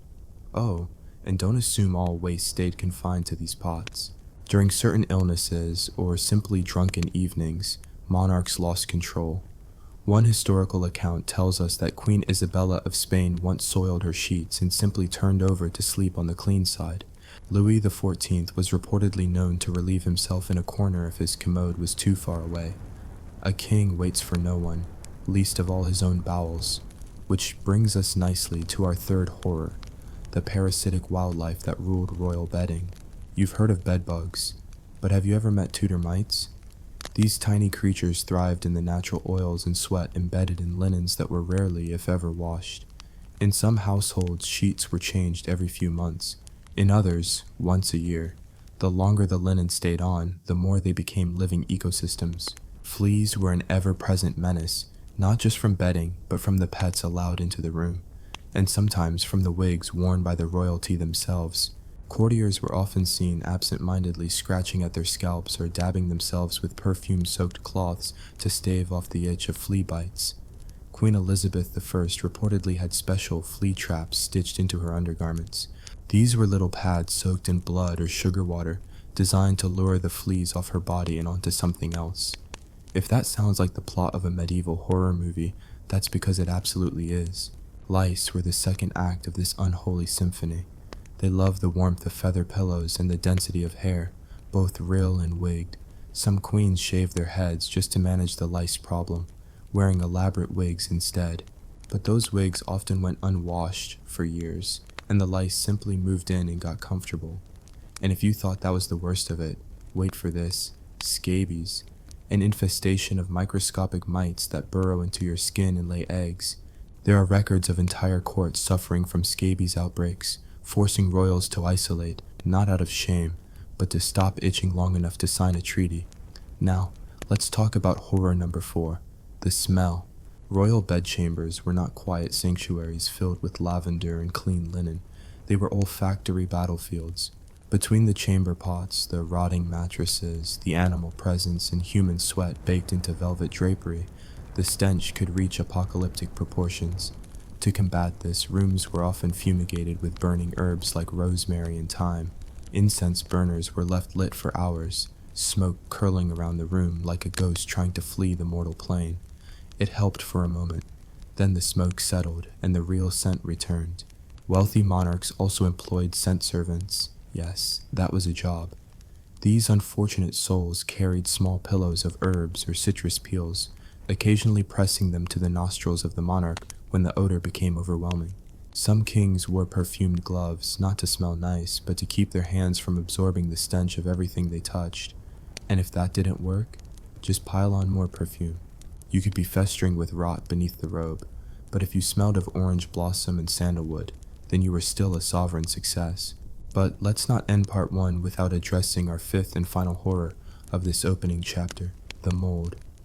Moisture was a constant enemy of royal interiors. Stone castles trapped humidity like tombs, and without proper insulation or airflow, bedchambers became breeding grounds for black mold and mildew. Walls grew fuzzy with spore colonies. Bed sheets, especially those made from organic fibers, would develop patches of green fuzz if left damp, and they were often left damp.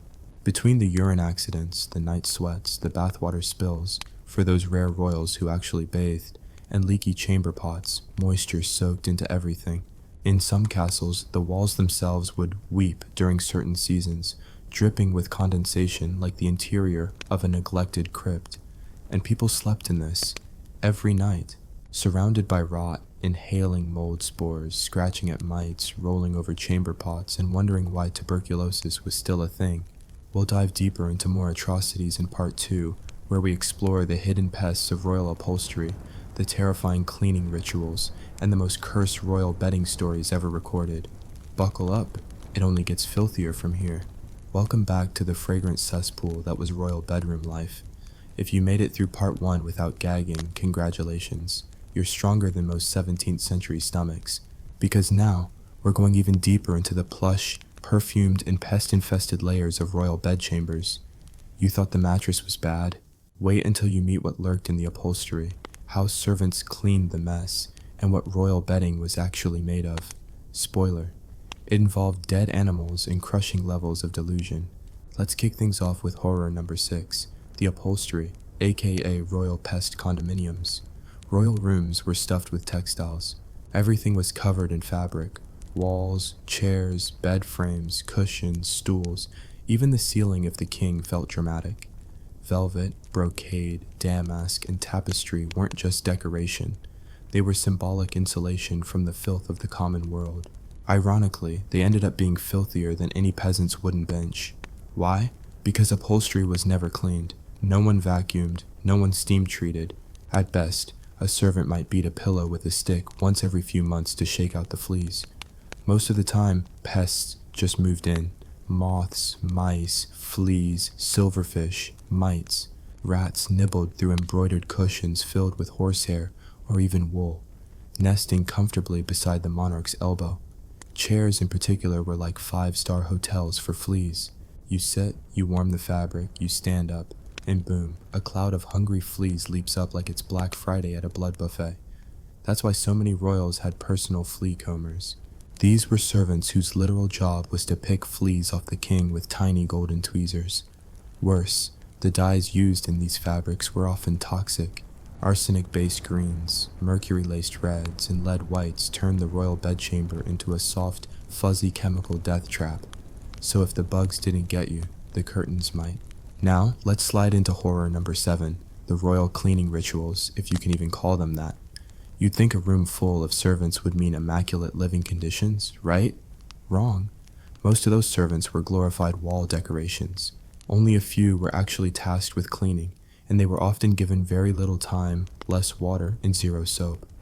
The main cleaning method? Scattering herbs. That's right. If the royal bedroom reeked of spoiled food, urine, or human decay, the solution wasn't to clean it.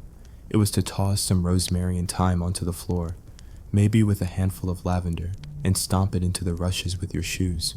You weren't scrubbing away the filth, you were simply seasoning it. Rushes, long, grass-like plants, were used instead of carpets and were meant to absorb spills. They were changed at best once a year. So imagine this, a year's worth of spilled wine, chamber pot accidents, food droppings, pus from infected wounds, vomit from hangovers, and rat droppings slowly fermenting in the rushes beneath your feet. Then once a year, a servant would come in, peel it up like a carpet of decay, and lay down a fresh batch, and the cycle would begin anew. For deep cleaning, some royals would order the bed to be aired. This meant servants would open the windows, which were usually nailed shut, and flap the sheets for a few minutes. Sometimes the mattress would be dragged outside and beaten. This did very little except agitate the embedded lice population and send them running for a new home, often into the pillows. Then there was perfuming. A mix of vinegar, alcohol, and crushed flowers would be spritzed around the room or rubbed onto furniture. It smelled nice for about 6 minutes. After that, it just layered over the rot like perfume on a corpse. Speaking of corpses, horror number 8 is royal deathbeds, literal and figurative. Many royals died in their beds. That's not shocking. But what is shocking is what happened after. In several cases, royal bodies were left to decompose in their chambers for days while the rituals were prepared. Embalming was crude and inconsistent, and some monarchs, like Henry I of England, leaked in their beds. Yes, leaked. His corpse began to liquefy while still on the feather mattress. The smell was reportedly overwhelming, and yet that mattress was likely reused or burned in the hearth by some very unlucky servant. And before death, there was always sickness. Royal diseases included everything from syphilis to tuberculosis to gangrene. These ailments were rarely treated hygienically. Monarchs with festering wounds or leaky orifices were confined to their beds, surrounded by fabric and fur and wood, all of which absorbed the fluids like cursed relics. The scent of royal decay became so common that it was referenced in court poetry. Imagine being so powerfully disgusting that your deathbed smell inspires verse. Horror number 9 is where it gets personal. The royal linens, fabric made from regret and questionable livestock. Sheets were prized possessions, often embroidered and trimmed with lace. But no matter how expensive the decoration, the reality was grim. Linen sheets weren't bleached regularly. They yellowed from urine, blood, and sweat and were rarely replaced. And when they were cleaned, it wasn't with detergent, it was with ash water and lye. If you were lucky, the lye didn't burn your skin afterward. Feather pillows were a luxury, but again, not cleaned. Feathers came from geese, sometimes unwashed, and rotted slowly within the pillowcase. As they decomposed, they attracted insects and gave off a faint smell of wet poultry death, not exactly a lullaby. Some monarchs preferred fur bedding. especially in colder climates.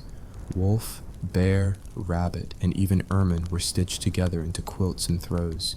These furs were often untanned or barely treated, meaning they retained oils, blood traces, and skin parasites.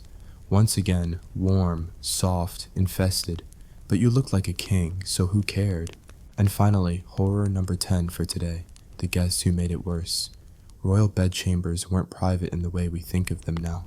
They were semi-public spaces used for audiences, breakfast, and the occasional gossip session with 15 courtiers crammed onto the mattress. In some palaces, ambassadors were invited to watch the king wake up as part of the morning ritual. Yes, nothing says diplomacy like making eye contact with a monarch while he scratches himself under the covers surrounded by last night's chamber pot fumes. These rooms saw endless traffic: doctors, servants, lovers, spies. Each one brought their own dirt, microbes, and filth, and the more people came and went, the faster the infestation spread. It was like a biological rave that never ended. Add in the fact that privacy was considered suspicious in many royal courts, and you had a recipe for contamination on a national level. In Versailles, people would hide in bedchambers, under beds, behind curtains, even inside wardrobes. Some did it to eavesdrop, some to sleep. One woman was found squatting in a storage chest with food crumbs and lice living on her skin. She'd been hiding there for days. This wasn't an isolated case. The palace was so overrun with people and their bodily functions that Louis XVI eventually had latrines built directly next to the royal bedroom. Not because he wanted sanitation, but because he got tired of walking through human waste to get to breakfast. So, what have we learned in this chapter of aristocratic agony? That the royal bedchamber, for all its satin and splendor, was one of the filthiest, most biologically cursed spaces in all of human history. It smelled like sin, looked like opulence, and felt like slow-motion disease. And we're still not done. In part 3, we're heading into the hidden horror of royal nightclothes, the haunting accessories of bedroom beauty, and what happened when monarchs traveled with their filth in tow. You think the bed was bad? Wait until you see what they wore to sleep. Welcome back to the suffocating stink of royal splendor. In part 1, we peeked beneath the mattress. In part 2, we pulled back the velvet curtains and found insects, fluids, and herbal lies. But in part 3, things get even more intimate. Today, we dive into what kings and queens actually wore to bed, how they tried to maintain beauty amidst all this rot, and how their traveling beds became mobile epidemics. If you thought sleeping at home was bad, just wait until you see how the royals infected entire regions, one silk-wrapped parasite at a time. Let's begin with horror number 11, royal nightwear, the fashion of fungal infections. In the Tudor-Era, nightclothes were rarely washed, many were never washed. Nightgowns, linen chemises, caps, and underrobes were passed down, mended, and reused by generations, absorbing centuries of royal secretions like textile vampires. These were often made of unbleached, scratchy linen or thick wool, designed to insulate rather than breathe. The result? Moisture-rich breeding grounds for body lice and ringworm. Queen Elizabeth I reportedly wore a fresh linen shift every day, an act that was considered astonishingly hygienic at the time. But fresh didn't mean clean. It meant newly worn, not necessarily washed. Laundry was expensive and dangerous. Soap was made of animal fat and lye, and bleaching fabrics with sunlight alone could take days. Servants would sometimes simply air out a shift and fold it again. And don't think for a moment that nightgown meant anything sensual. Picture a yellowing sack tied with ribbons and stained with years of sweat, crushed rouge, and whatever passed for royal ointment. Sleeping in these gowns wasn't restful. It was like marinating in your own legacy. Moving on to horror number 12, beauty sleep, royal edition, when cosmetics became biohazards. Going to bed in royal circles didn't mean collapsing into a pillow. It meant a full public ritual of being undressed by servants while maintaining poise, status, and glamour. This was the moment for court ladies and nobles to observe the monarch at their most natural, which is ironic, because nothing about it was natural. Elizabeth I's bedtime routine involved removing her infamous lead-based makeup. That's right, lead. Her signature white face was achieved with Venetian ceruse, a mix of vinegar and white lead that slowly poisoned the skin. Removing it was nearly impossible without tearing flesh. Many nights, Elizabeth simply added more on top, letting layers accumulate like a crumbling mask of death. Other royals followed suit. Rouge was made of crushed insects. Eyeliner came from soot and animal fat. Hair powder was laced with starch, which attracted lice and mice. And yet each night, monarchs reapplied and relayered as if trying to smother their mortality under an avalanche of poison. Beauty spots, those little dark patches, weren't cosmetic flirtation. They were often used to cover up smallpox scars, syphilitic lesions, or abscesses from diseased skin. Royals literally dotted their faces with tiny velvet stickers to hide their rot. Some even glued false eyebrows made of mouse fur. If one fell into the royal porridge at breakfast, you simply picked it out and kept eating. Horror 13 is a traveling nightmare, the portable royal bed, aka the disease suitcase. Unlike today's royals with sanitized hotel rooms and luxury suites, past monarchs traveled with all their filth. Literally, they brought their own beds, bedding, pillows, canopies, and in some cases, entire chunks of furniture. Why? Because sleeping in someone else's bed was considered beneath them. So instead, they carted their personalized cesspool across the countryside. Henry VIII's portable bed required more than a dozen oxen to move and took a small army of servants to assemble. It included a wooden frame, ropes for support, feather mattresses, fur-lined sheets, embroidered pillows, and a canopy thick enough to smother a stable. By the time the royal retinue reached the next palace or estate, their bedding had absorbed days of sweat, rain, lice, road dust, and often, let's be honest, bodily fluids from courtiers who used the bed before the king arrived. In some cases, monarchs didn't even wait to reach the destination. They'd camp in tents where their travel bed would be set up in the mud, reeking of mold and infested with traveling pests that had grown loyal to the mattress like tiny squatters. These traveling beds often introduced new diseases to every stop on the royal route. Typhus, dysentery, and scabies followed monarchs like loyal hounds. In one notable case, a traveling court managed to infect 3 towns with lice in the span of a week, just from royal bedding alone. It wasn't a state visit, it was a mobile infestation. Let's not forget horror number 14, bedroom food, a gourmet selection of crumbs, grease, and rodent droppings. Eating in bed wasn't a sin in royal courts, it was a ceremony. Monarchs held court from bed, had meetings from bed, ate 5-course meals in bed.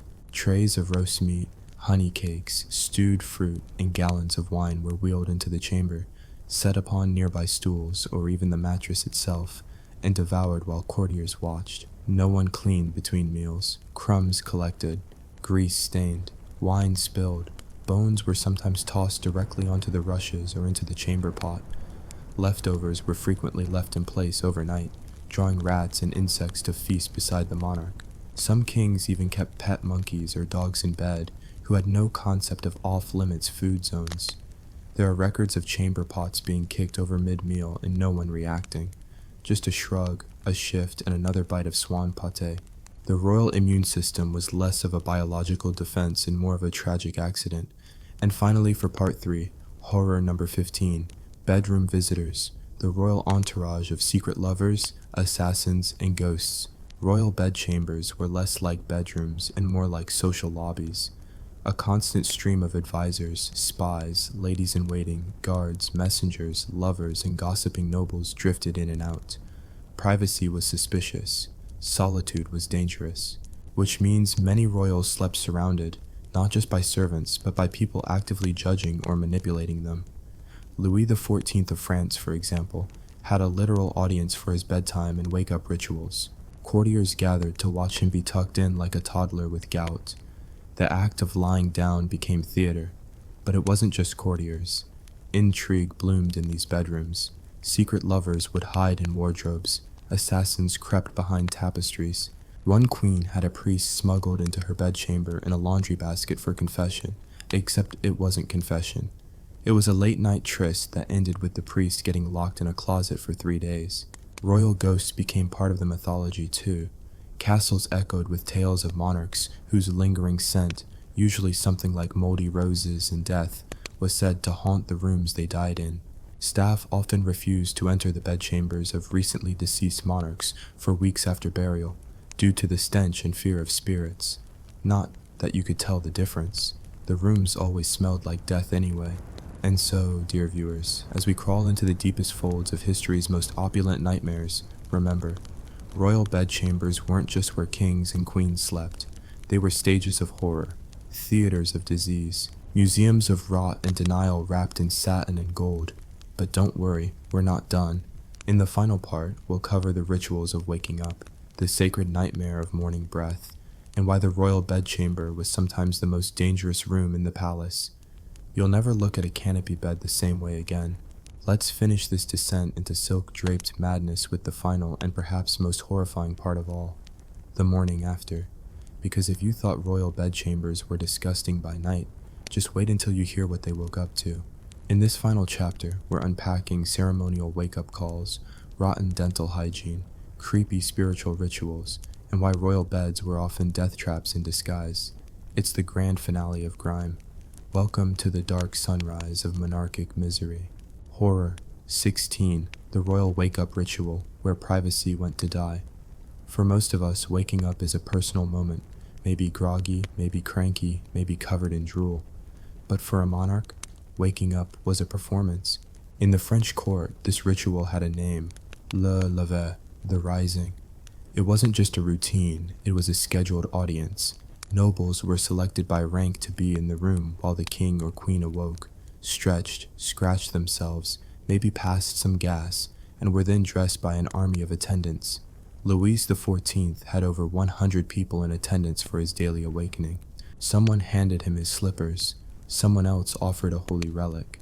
One man might open the drapes, while another gently lifted the royal pillow. The king might still have crusted eyes and wine breath, but the ritual had to be flawless. It was less good morning and more, behold the son God reborn, covered in lice. And don't assume this was a quick ordeal. The full waking and dressing ritual could take over 2 hours. Every piece of clothing was symbolically handed over by someone with a title. Socks from a duke, breeches from a bishop. The king didn't just wake up. He ascended. Horror. 17. Morning breath fit for a funeral. Let's talk about teeth. Or, rather, what was left of them. Dental hygiene for royals was a paradox. They could afford the best dental care available, and yet they were still utterly doomed. Why? Sugar. Being rich meant you could gorge on sugar-laced delicacies every day, and royals did exactly that. Cakes, candied violets, wine-soaked fruits, sugar sculptures, all glorious, until your teeth rotted out of your head. Queen Elizabeth I reportedly had blackened teeth in her later years, so dark and decayed that foreign ambassadors mistook her for being sick with plague. Her breath? Described in one letter as sharp and unclean. The queen tried to mask it with cloves, rosewater rinses, and chewing on herbs, but nothing could stop the rot. Some monarchs had teeth pulled without anesthesia. Others wore prosthetic dental plates made of wood, ivory, or even the teeth of the poor. No, seriously, dead peasants' teeth were collected and resold as Waterloo teeth, or donor smiles. Imagine kissing the king and realizing his front teeth once belonged to a 16-year-old peasant boy named Geoffrey. And of course, brushing was rare. Toothpaste consisted of ground-up bone, charcoal, or crushed eggshells. Mouthwash included vinegar, urine, or old wine. A royal morning breath wasn't just bad, it was dangerous. Horror 18. Bedroom exorcisms and spiritual hygiene. In the medieval and early modern periods, it wasn't just bugs, bodily fluids, or assassins that haunted the royal bedchamber, it was demons. Many monarchs, especially in Catholic Europe, feared that their bedchambers were spiritual battlegrounds. Nightmares weren't just dreams, they were seen as demonic attacks. Sleep paralysis was attributed to witches, and so the royal morning routine often included more than just dressing. It also included spiritual cleansing. Priests were sometimes invited in the early morning hours to sprinkle holy water around the room, bless the bed frame, or read scripture aloud to chase away any lingering evil. Some kings slept with religious relics sewn into their pillows. Others had full-blown exorcisms performed when nightmares became too intense. In France, King Charles IX became so paranoid about evil spirits that he ordered all the mirrors removed from his bedchamber, claiming demons used them as portals. He also had his sheets blessed every week, and his pillows sprinkled with holy oil. Despite all this, he still died foaming at the mouth. Coincidence? Horror. 19. The royal deathbed, the final and filthiest farewell. Here's the thing about royal beds. They weren't just for sleeping, they were for dying. In fact, being present at a monarch's deathbed was considered an honor. Dozens of people were often in the room as the king or queen wheezed their last breaths, groaned, maybe screamed, and finally expired, often unbathed, untreated, and absolutely covered in bodily fluids. Louis XIII reportedly soiled himself repeatedly in his final hours, while the doctors applied hot irons to his feet to release bad humors. King Henry IV of France died in a bed soaked with blood and urine. His entourage stood solemnly nearby, trying not to gag, and once the monarch was dead, the real horror began. The corpse remained in the bed for hours or even days, depending on custom. Embalming was minimal, and ventilation was non-existent. Curtains were drawn, candles lit, the stench grew unbearable. At times, maggots appeared within 48 hours, yet the ritual persisted. The royal corpse lay in state, surrounded by sobbing nobles and sweating priests, while the mattress itself sagged beneath centuries of filth. Horror. 20. The bed itself, symbol of power, nest of decay. In the end, nothing better captures the paradox of monarchy than the royal bed.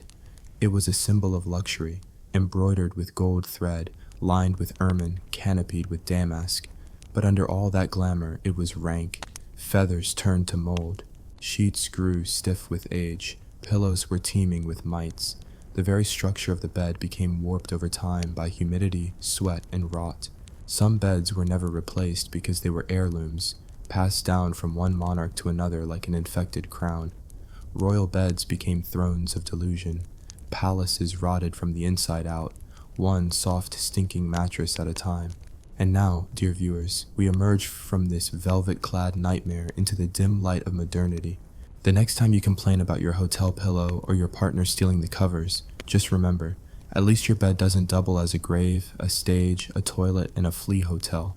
History might glorify monarchs as glittering figures in oil paintings, but underneath the powdered wigs and ermine robes were aching bodies, toothless mouths, and rank beds that no candle could mask. So the next time someone says they were born to be a king, maybe ask them which bed they plan to die in. If you've made it this far, congratulations. You've survived the filth of royalty. Let me know in the comments which horror made you gag, and don't forget to shower. Seriously, just shower. Hey guys, have you ever looked at an 18th century portrait and thought, wow, that's a lot of hair? Well, brace yourself, because beneath those glorious powdered wigs wasn't elegance or refinement. It was a seething, crawling horror show. Imagine wearing a squirrel's nest laced with flour and perfume, infested with bugs, and calling it fashion. Today we're diving deep into the itchy, stinky, downright revolting world of powdered wigs. Why they were worn, how they were made, and what disgusting secrets they hid underneath. Let's begin this powder-filled descent into hell with a single, undeniable truth. No one in their right mind wore a wig for comfort. And yet, by the late 1600s and early 1700s, Europe's elite had decided that wigs were not only necessary, they were the very peak of sophistication. But, oh my friend, if only you knew what lurked beneath. To understand how we got there, we need to rewind the powdered wig's origin story, because surprise! It all started with syphilis. Yes, the fashionable powdered wig, also known as a peruke, was born out of panic over venereal disease. By the early 17th century, syphilis was spreading like wildfire across European cities. One of the less than glamorous side effects? Patchy hair loss, bald spots, oozing sores on the scalp. Not ideal for a royal portrait. Rather than face the social shame of disease, the wealthy covered up the symptoms. Enter wigs. At first, these were small and modest, but just a way to cover a spot or two. But as always, fashion escalated. What began as a functional disguise soon became a status symbol. Bigger wigs meant more wealth, more powdered elegance, and more bugs. Because what's a peruke if not the perfect breeding ground? Warm, fluffy, rarely washed, and often borrowed or reused. Just imagine the joy of slipping on someone else's lice-infested horsehair toupee before heading to court. Ah yes, and speaking of hair, let's talk about where these wigs actually came from. If you're imagining freshly washed hair from willing, well-paid donors, Think again. Human hair was harvested from the poor, often from corpses, sometimes from convicts, and frequently from desperate peasants who would sell their long locks to survive the winter. There are stories, unconfirmed but not unlikely, of hair being stolen from sleeping beggars, or even cut from freshly buried bodies. Hair from Eastern Europe, especially Poland and Russia, was prized for its thickness. It was exported by the sackful, but human hair wasn't the only option. Wigs were often made of horsehair, which was cheaper but coarser, and smelled like exactly what it was. Some included goat hair or even yak hair from imported sources. The end result? A towering fluff mountain that was heavy, itchy, and completely non-breathable. Wearing one in summer was akin to strapping a furnace to your scalp. And then came the powder. Powdering the wig wasn't just about achieving that iconic white look, it was meant to cover up the stink. The powder itself was made of crushed starch, often rice or wheat flour, mixed with various perfumes, herbs, or crushed flowers. For men, it might include lavender, rose petals, or cinnamon. For women, hints of orange peel or musk. But powder also attracted attention from insects, mites, fleas, and the worst offenders of all, lice. Wig lice were a category unto themselves. Smaller than regular lice, these microscopic menaces loved warm, hairy environments, and they thrived in wigs. There were even servants called wig scratchers whose entire job was to help their masters discreetly scratch beneath the wig during the court appearances. Some aristocrats had custom-designed wig poles with ivory-handled sticks they could slide under the hairpiece for a polite but effective head scratch. The scratching wasn't just from lice, it was also the powder itself. Flour, especially if left damp from sweat, could cause fungal infections, skin rashes, and inflammation. Combine that with an unwashed scalp, blocked pores, and the occasional crawling insect, and you had the makings of a dermatological disaster. You might ask, why didn't they just wash the wigs? Oh dear viewer, they didn't. Washing wigs was rare, because they were extremely fragile and expensive. Powdered wigs were styled with wax and pomade, hardened with starch, and often decorated with ribbons, feathers, or even stuffed birds. Washing them would destroy the shape, the powder, the structure. So instead, wigs were dusted, maybe brushed, and left to fester. Some nobles had a separate wig closet, where wigs would hang like haunted trophies awaiting their next appearance. Others reused the same wig for years, layering powder over old grime like cake, frosting over moldy bread. By the time a wig was finally discarded, it could weigh several pounds and harbor generations of microscopic squatters. And the worst part? Many people didn't wear anything underneath the wig. No cap, no barrier, just raw scalp against waxed, perfumed goat hair. The result was often pustules, bleeding sores, and chronic itching. But no matter, so long as you looked good. Wig culture eventually became its own social battlefield. The size of your wig was directly proportional to your social rank. Some reached such ridiculous heights that they required structural support.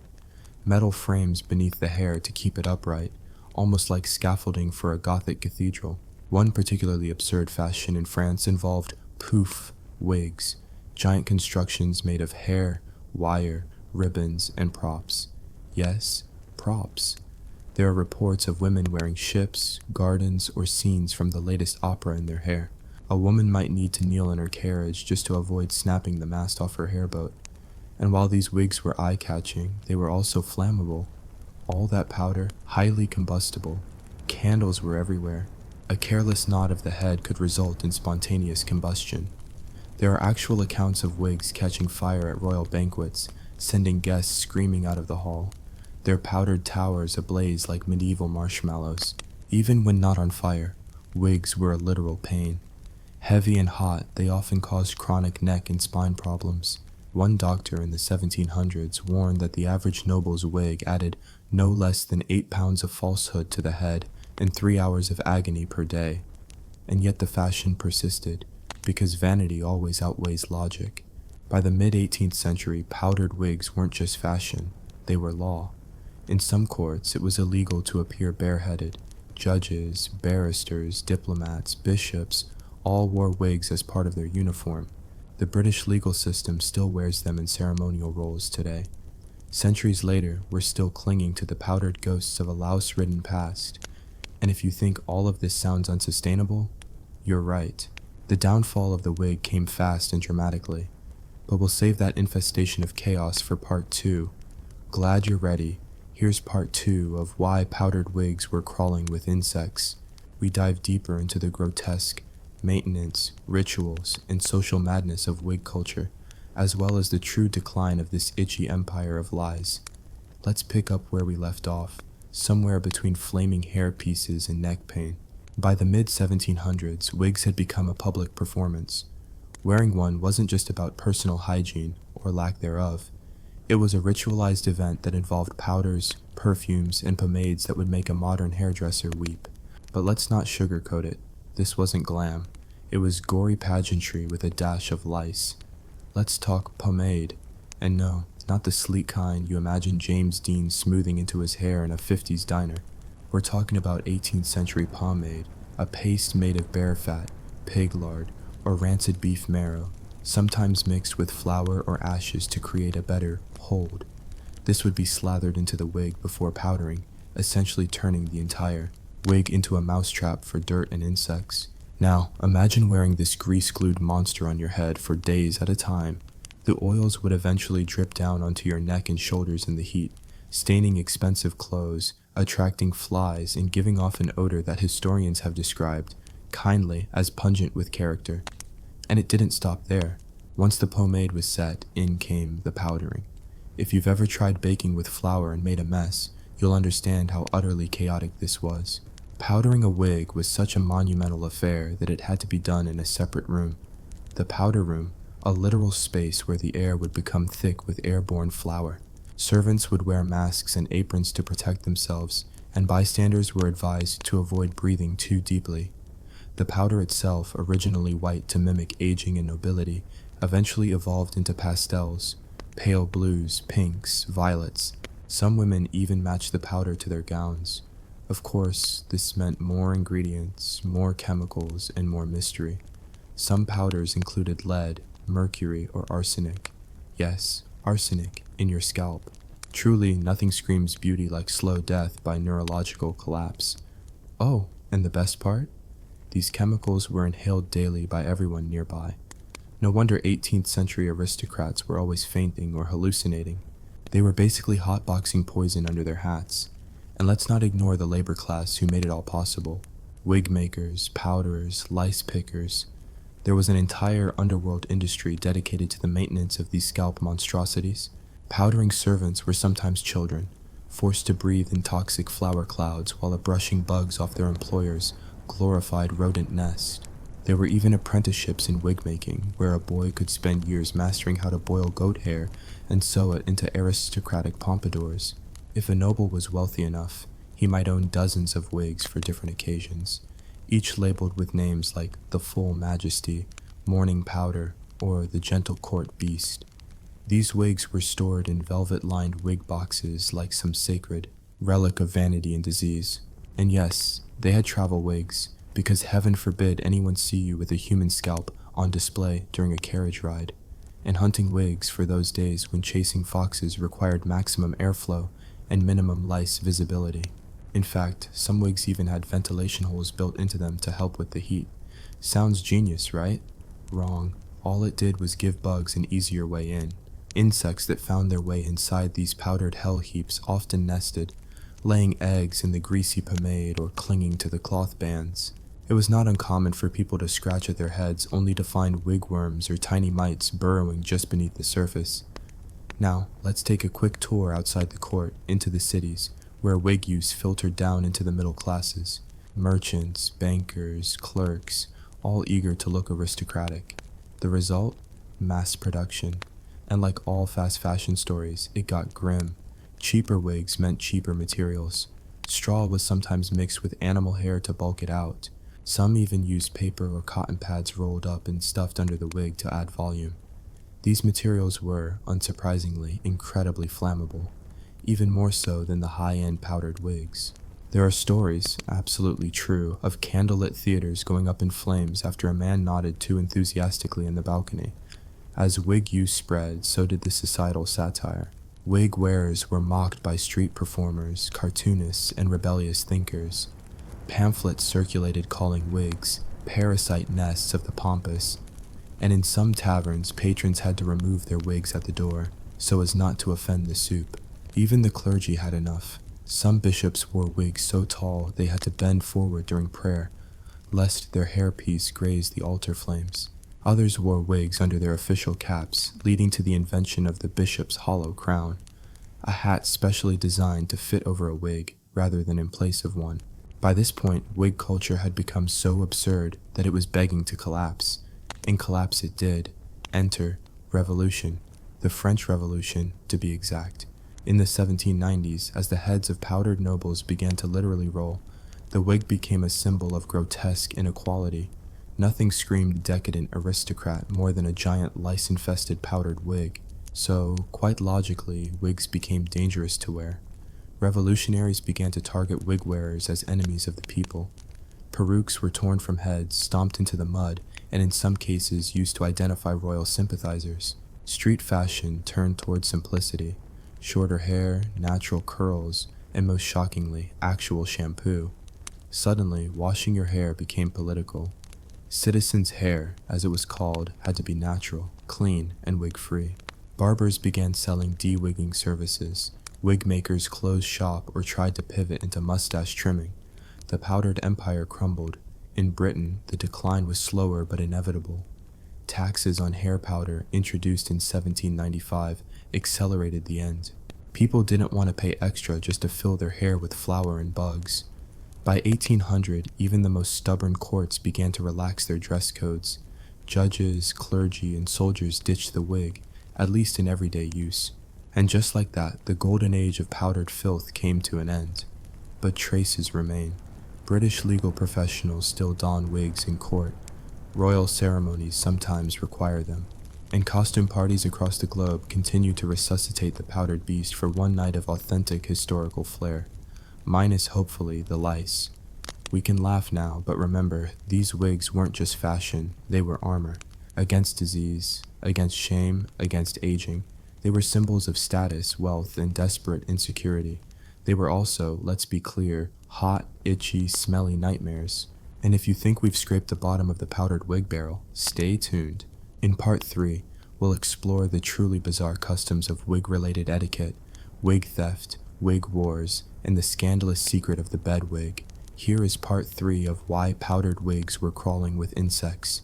We now descend even deeper into the tangled, powdered madness, where wigs were not just fashion statements, but active participants in theft, warfare, and scandal. The year is 1774. You're at a dinner party in Paris. You've spent 2 hours applying lard to your wig, another hour powdering it to match your waistcoat, and a final 30 minutes posing like a marble statue while a servant carefully balances the monstrosity onto your head. You walk into the salon thinking, tonight I'm the peak of elegance, and then someone steals your wig. Yes, wig theft was a thing, a big thing. In major cities like London and Paris, street urchins and thieves specialized in snatching wigs off heads and running like hell. These were called whip wigs, named for the quick snatch technique that left victims shocked, humiliated, and bald in public. Wig theft wasn't just embarrassing, it was devastating. Wigs were expensive, status-defining possessions. Losing one was like someone stealing your car and all your social dignity in one grab. Some wig thefts were so frequent that people began attaching hat pins, cords, or even rudimentary locks to secure them. There are court records of physical altercations breaking out in churches and opera houses over stolen or swapped wigs. The 18th century version of losing your phone at a party was reaching up and realizing your entire head of hair was gone, and possibly worn by someone else in the room. But the dangers weren't just on the street. Let's talk about the bed wig. Yes, there was a wig specifically for sleeping. The idea was that one should never, ever, under any circumstances, be caught without hair. In some aristocratic households, that extended to the bedroom. Bed wigs were lighter, shorter, and supposedly more comfortable. Think of it like wig pajamas. But instead of being cozy, these things were often made from worn-out scraps of human or animal hair, stitched together like a horror doll, and refreshed with leftover powders or sprigs of lavender to mask the stench of everything else. Imagine trying to sleep in a semi-rancid tangle of pig hair and flour that smelled like wet cake and regret. Bed wigs were rarely washed and often passed down between generations. Yes, generational wigs, the family heirloom you never asked for. But wait, there's more. Wigs came with rules, elaborate rules. There were strict protocols about when and where to wear certain types of wigs, how to tip them, how to carry them when not on your head, and when to bow without letting them slide off. Etiquette manuals included entire chapters on powdered decorum. You couldn't just throw your wig on a table. You needed a wig stand, usually a porcelain or wooden mannequin head that stared at you while you changed. Traveling? Pack your wig box, a velvet-lined coffin for your precious pile of horsehair and dignity. A true gentleman might travel with 3, one for public events, one for mourning, and one for seduction. Yes, boudoir wigs were a thing, often adorned with ribbons or subtle fragrance to entice without revealing baldness. In the court of Louis XVI, wig culture became so exaggerated that nobles competed not just in size, but in theme. There were wigs shaped like ships, castles, gardens, and even scenes from recent battles. One woman famously wore a wig with a functioning birdcage in it. Another had a working music box woven into her hairpiece. Imagine attending a royal ball and having to dodge someone's miniature naval fleet hovering 6 inches above their head. The weight of these wigs was no joke. Some exceeded 10 pounds. Women occasionally had to walk with head braces or reinforced neck collars to manage the burden. Servants would carry stools so ladies could rest their necks between dances. It was absurd theater, and everyone was in on the joke. Even caricaturists of the time drew towering wigs so high they scraped the heavens, sometimes filled with rats, skulls, or mini-dramas acting out entire operas. And of course, no wigtail would be complete without lice. By now, it's obvious wigs were lice magnets. But the full horror wasn't just lice in the wigs, it was lice around them. Powder would stick to the scalp, creating a sort of floury crust that bred not just bugs, but fungus. Scalp infections were so common that dermatologists, or what passed for them, had entire practices built around wig rash, powder boils, and peruke sores. These were all accepted parts of beauty maintenance, like having bad eyebrows today, only with more pus and public shame. One method for handling wig lice was to place the wig over a heated wire frame overnight, essentially baking the lice out. Others doused the wig in camphor or turpentine, which sometimes removed the bugs but almost always damaged the hair and turned it brittle. Some even attempted to fumigate their wigs by placing them in smoke boxes filled with sulfur and herbs, a solution that worked only if you didn't mind coughing up blood. All of this led to an inevitable backlash. Satirical magazines mocked the upper class relentlessly, printing cartoons of nobles so distracted by wig maintenance that they failed to notice revolutions brewing beneath them. Philosophers like Voltaire and Rousseau mocked the wig as a symbol of artificiality, rot, and absurd decadence. But just as wigs were falling out of favor in France, a new kind of wig madness was creeping across the channel. In Britain, the judiciary system embraced wigs like a religion. Even today, British barristers and judges wear ceremonial wigs in court, echoes of an era where justice was dispensed under mounds of goat hair. These wigs are trimmed into tight, powdered curls and are sometimes named. They are stored, cleaned, and even blessed in some traditions. Wig makers for the courts are licensed and trained in techniques unchanged since the 1700s. The legal wig has become so embedded in tradition that there are actual legal cases debating how and when to wear one. In 2007, a British barrister petitioned to not wear a wig for reasons of religious modesty, and it sparked a debate in Parliament. Meanwhile, in the Catholic Church, some popes wore powdered wigs under their mitres during formal processions, though this was quietly dropped when bishops began fainting in hot cathedrals. And let's not forget military wigs. Yes, soldiers once wore wigs in battle. These were shorter, tighter, and supposedly easier to manage. But the logic of running across a muddy field with a head full of powder and grease is questionable at best. In at least one instance during the War of Austrian Succession, a British officer's wig caught fire from a musket blast, causing him to lose both his dignity and half his eyebrows. This was the wig's final trick, turning its wearers into walking jokes right before history shoved them off the stage. Yet, we owe wigs something, don't we? They were the ultimate mask. A way to project status, deny age, cover illness, hide poverty, or just join the aristocratic cosplay sweeping Europe. They allowed people to pretend they were more than what they were, even if it meant housing fleas and setting their scalps on fire. And though we no longer wear powdered wigs in daily life, echoes remain in our obsession with hair extensions, salon rituals, influencer beauty routines, and the quiet horror of hat hair. But we're not done yet. In part 4, we will enter the final phase of this powdered nightmare, the fall of the wig, the rise of natural hair, and the desperate, ridiculous attempts to hold on to artificial beauty. Prepare yourself, for the collapse is greasy, powdered, and utterly magnificent. Here is part 4 of why powdered wigs were crawling with insects, the final descent into the powdered parasitic abyss, where fashion collided with revolution, vanity met its demise, and lice finally took a bow. It's the late 18th century. France is wobbling on the brink of something explosive. The opulence of the court, the wigs, the silks, the towers of hair, has become more than fashion. It's become a target. Because while Marie Antoinette is walking around with a wig shaped like a battlefield, Parisians are lining up for bread they can't afford.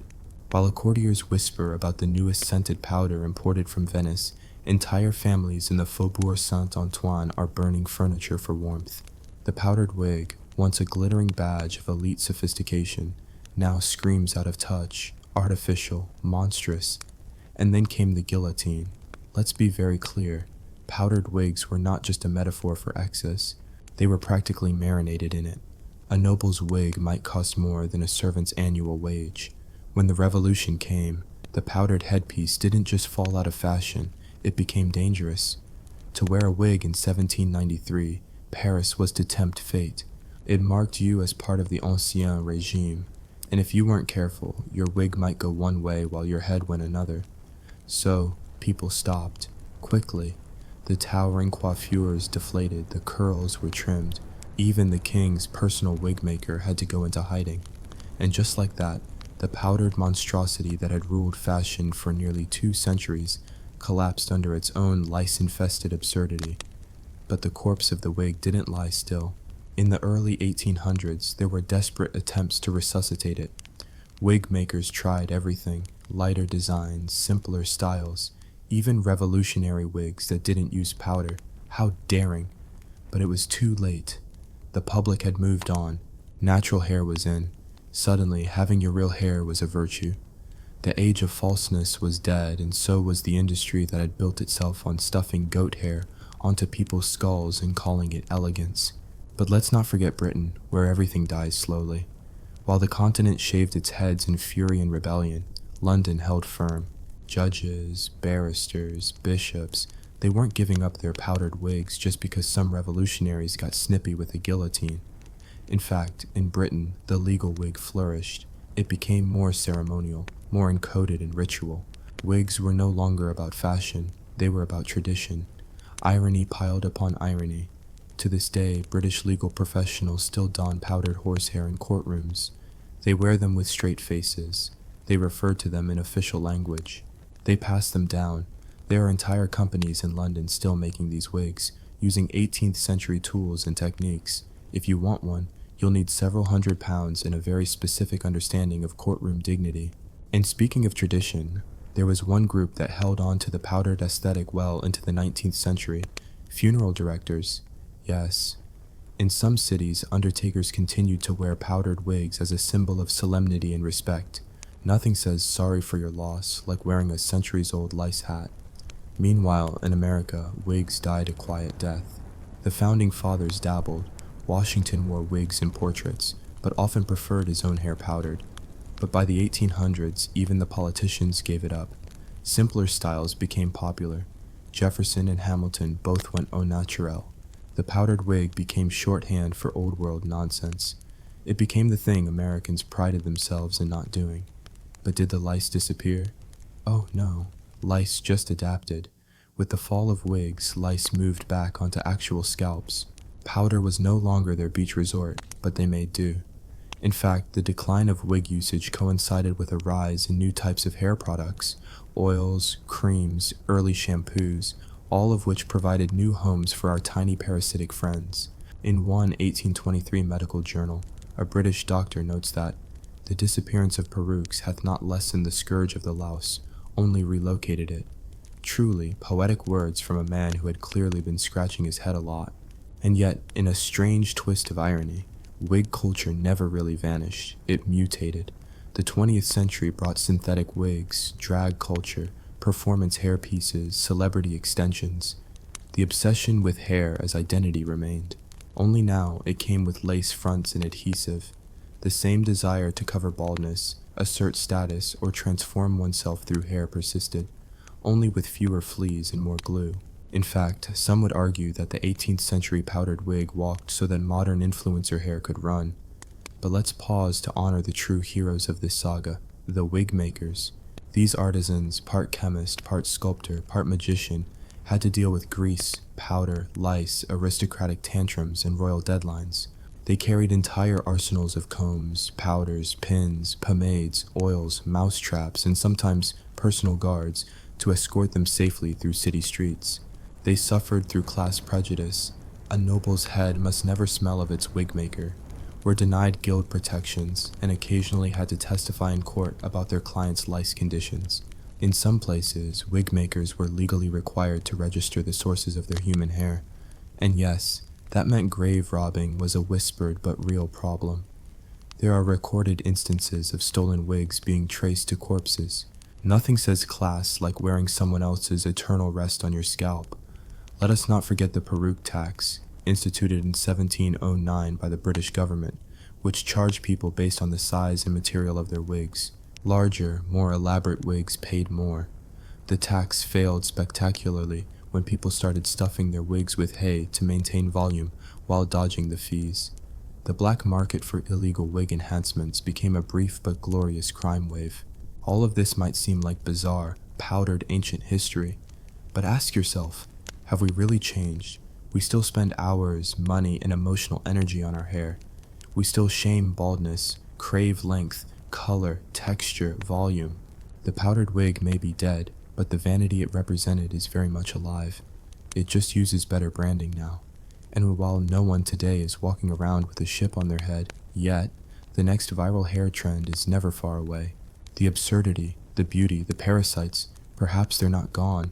They've just found new places to hide. So next time you're getting ready for a night out, cursing your split ends, applying your third round of dry shampoo, remember, at least you're not sleeping in a bed wig shared by 3 generations and housing a family of beetles. And if you are, seek help. The powdered wig is dead. Long live the powdered wig.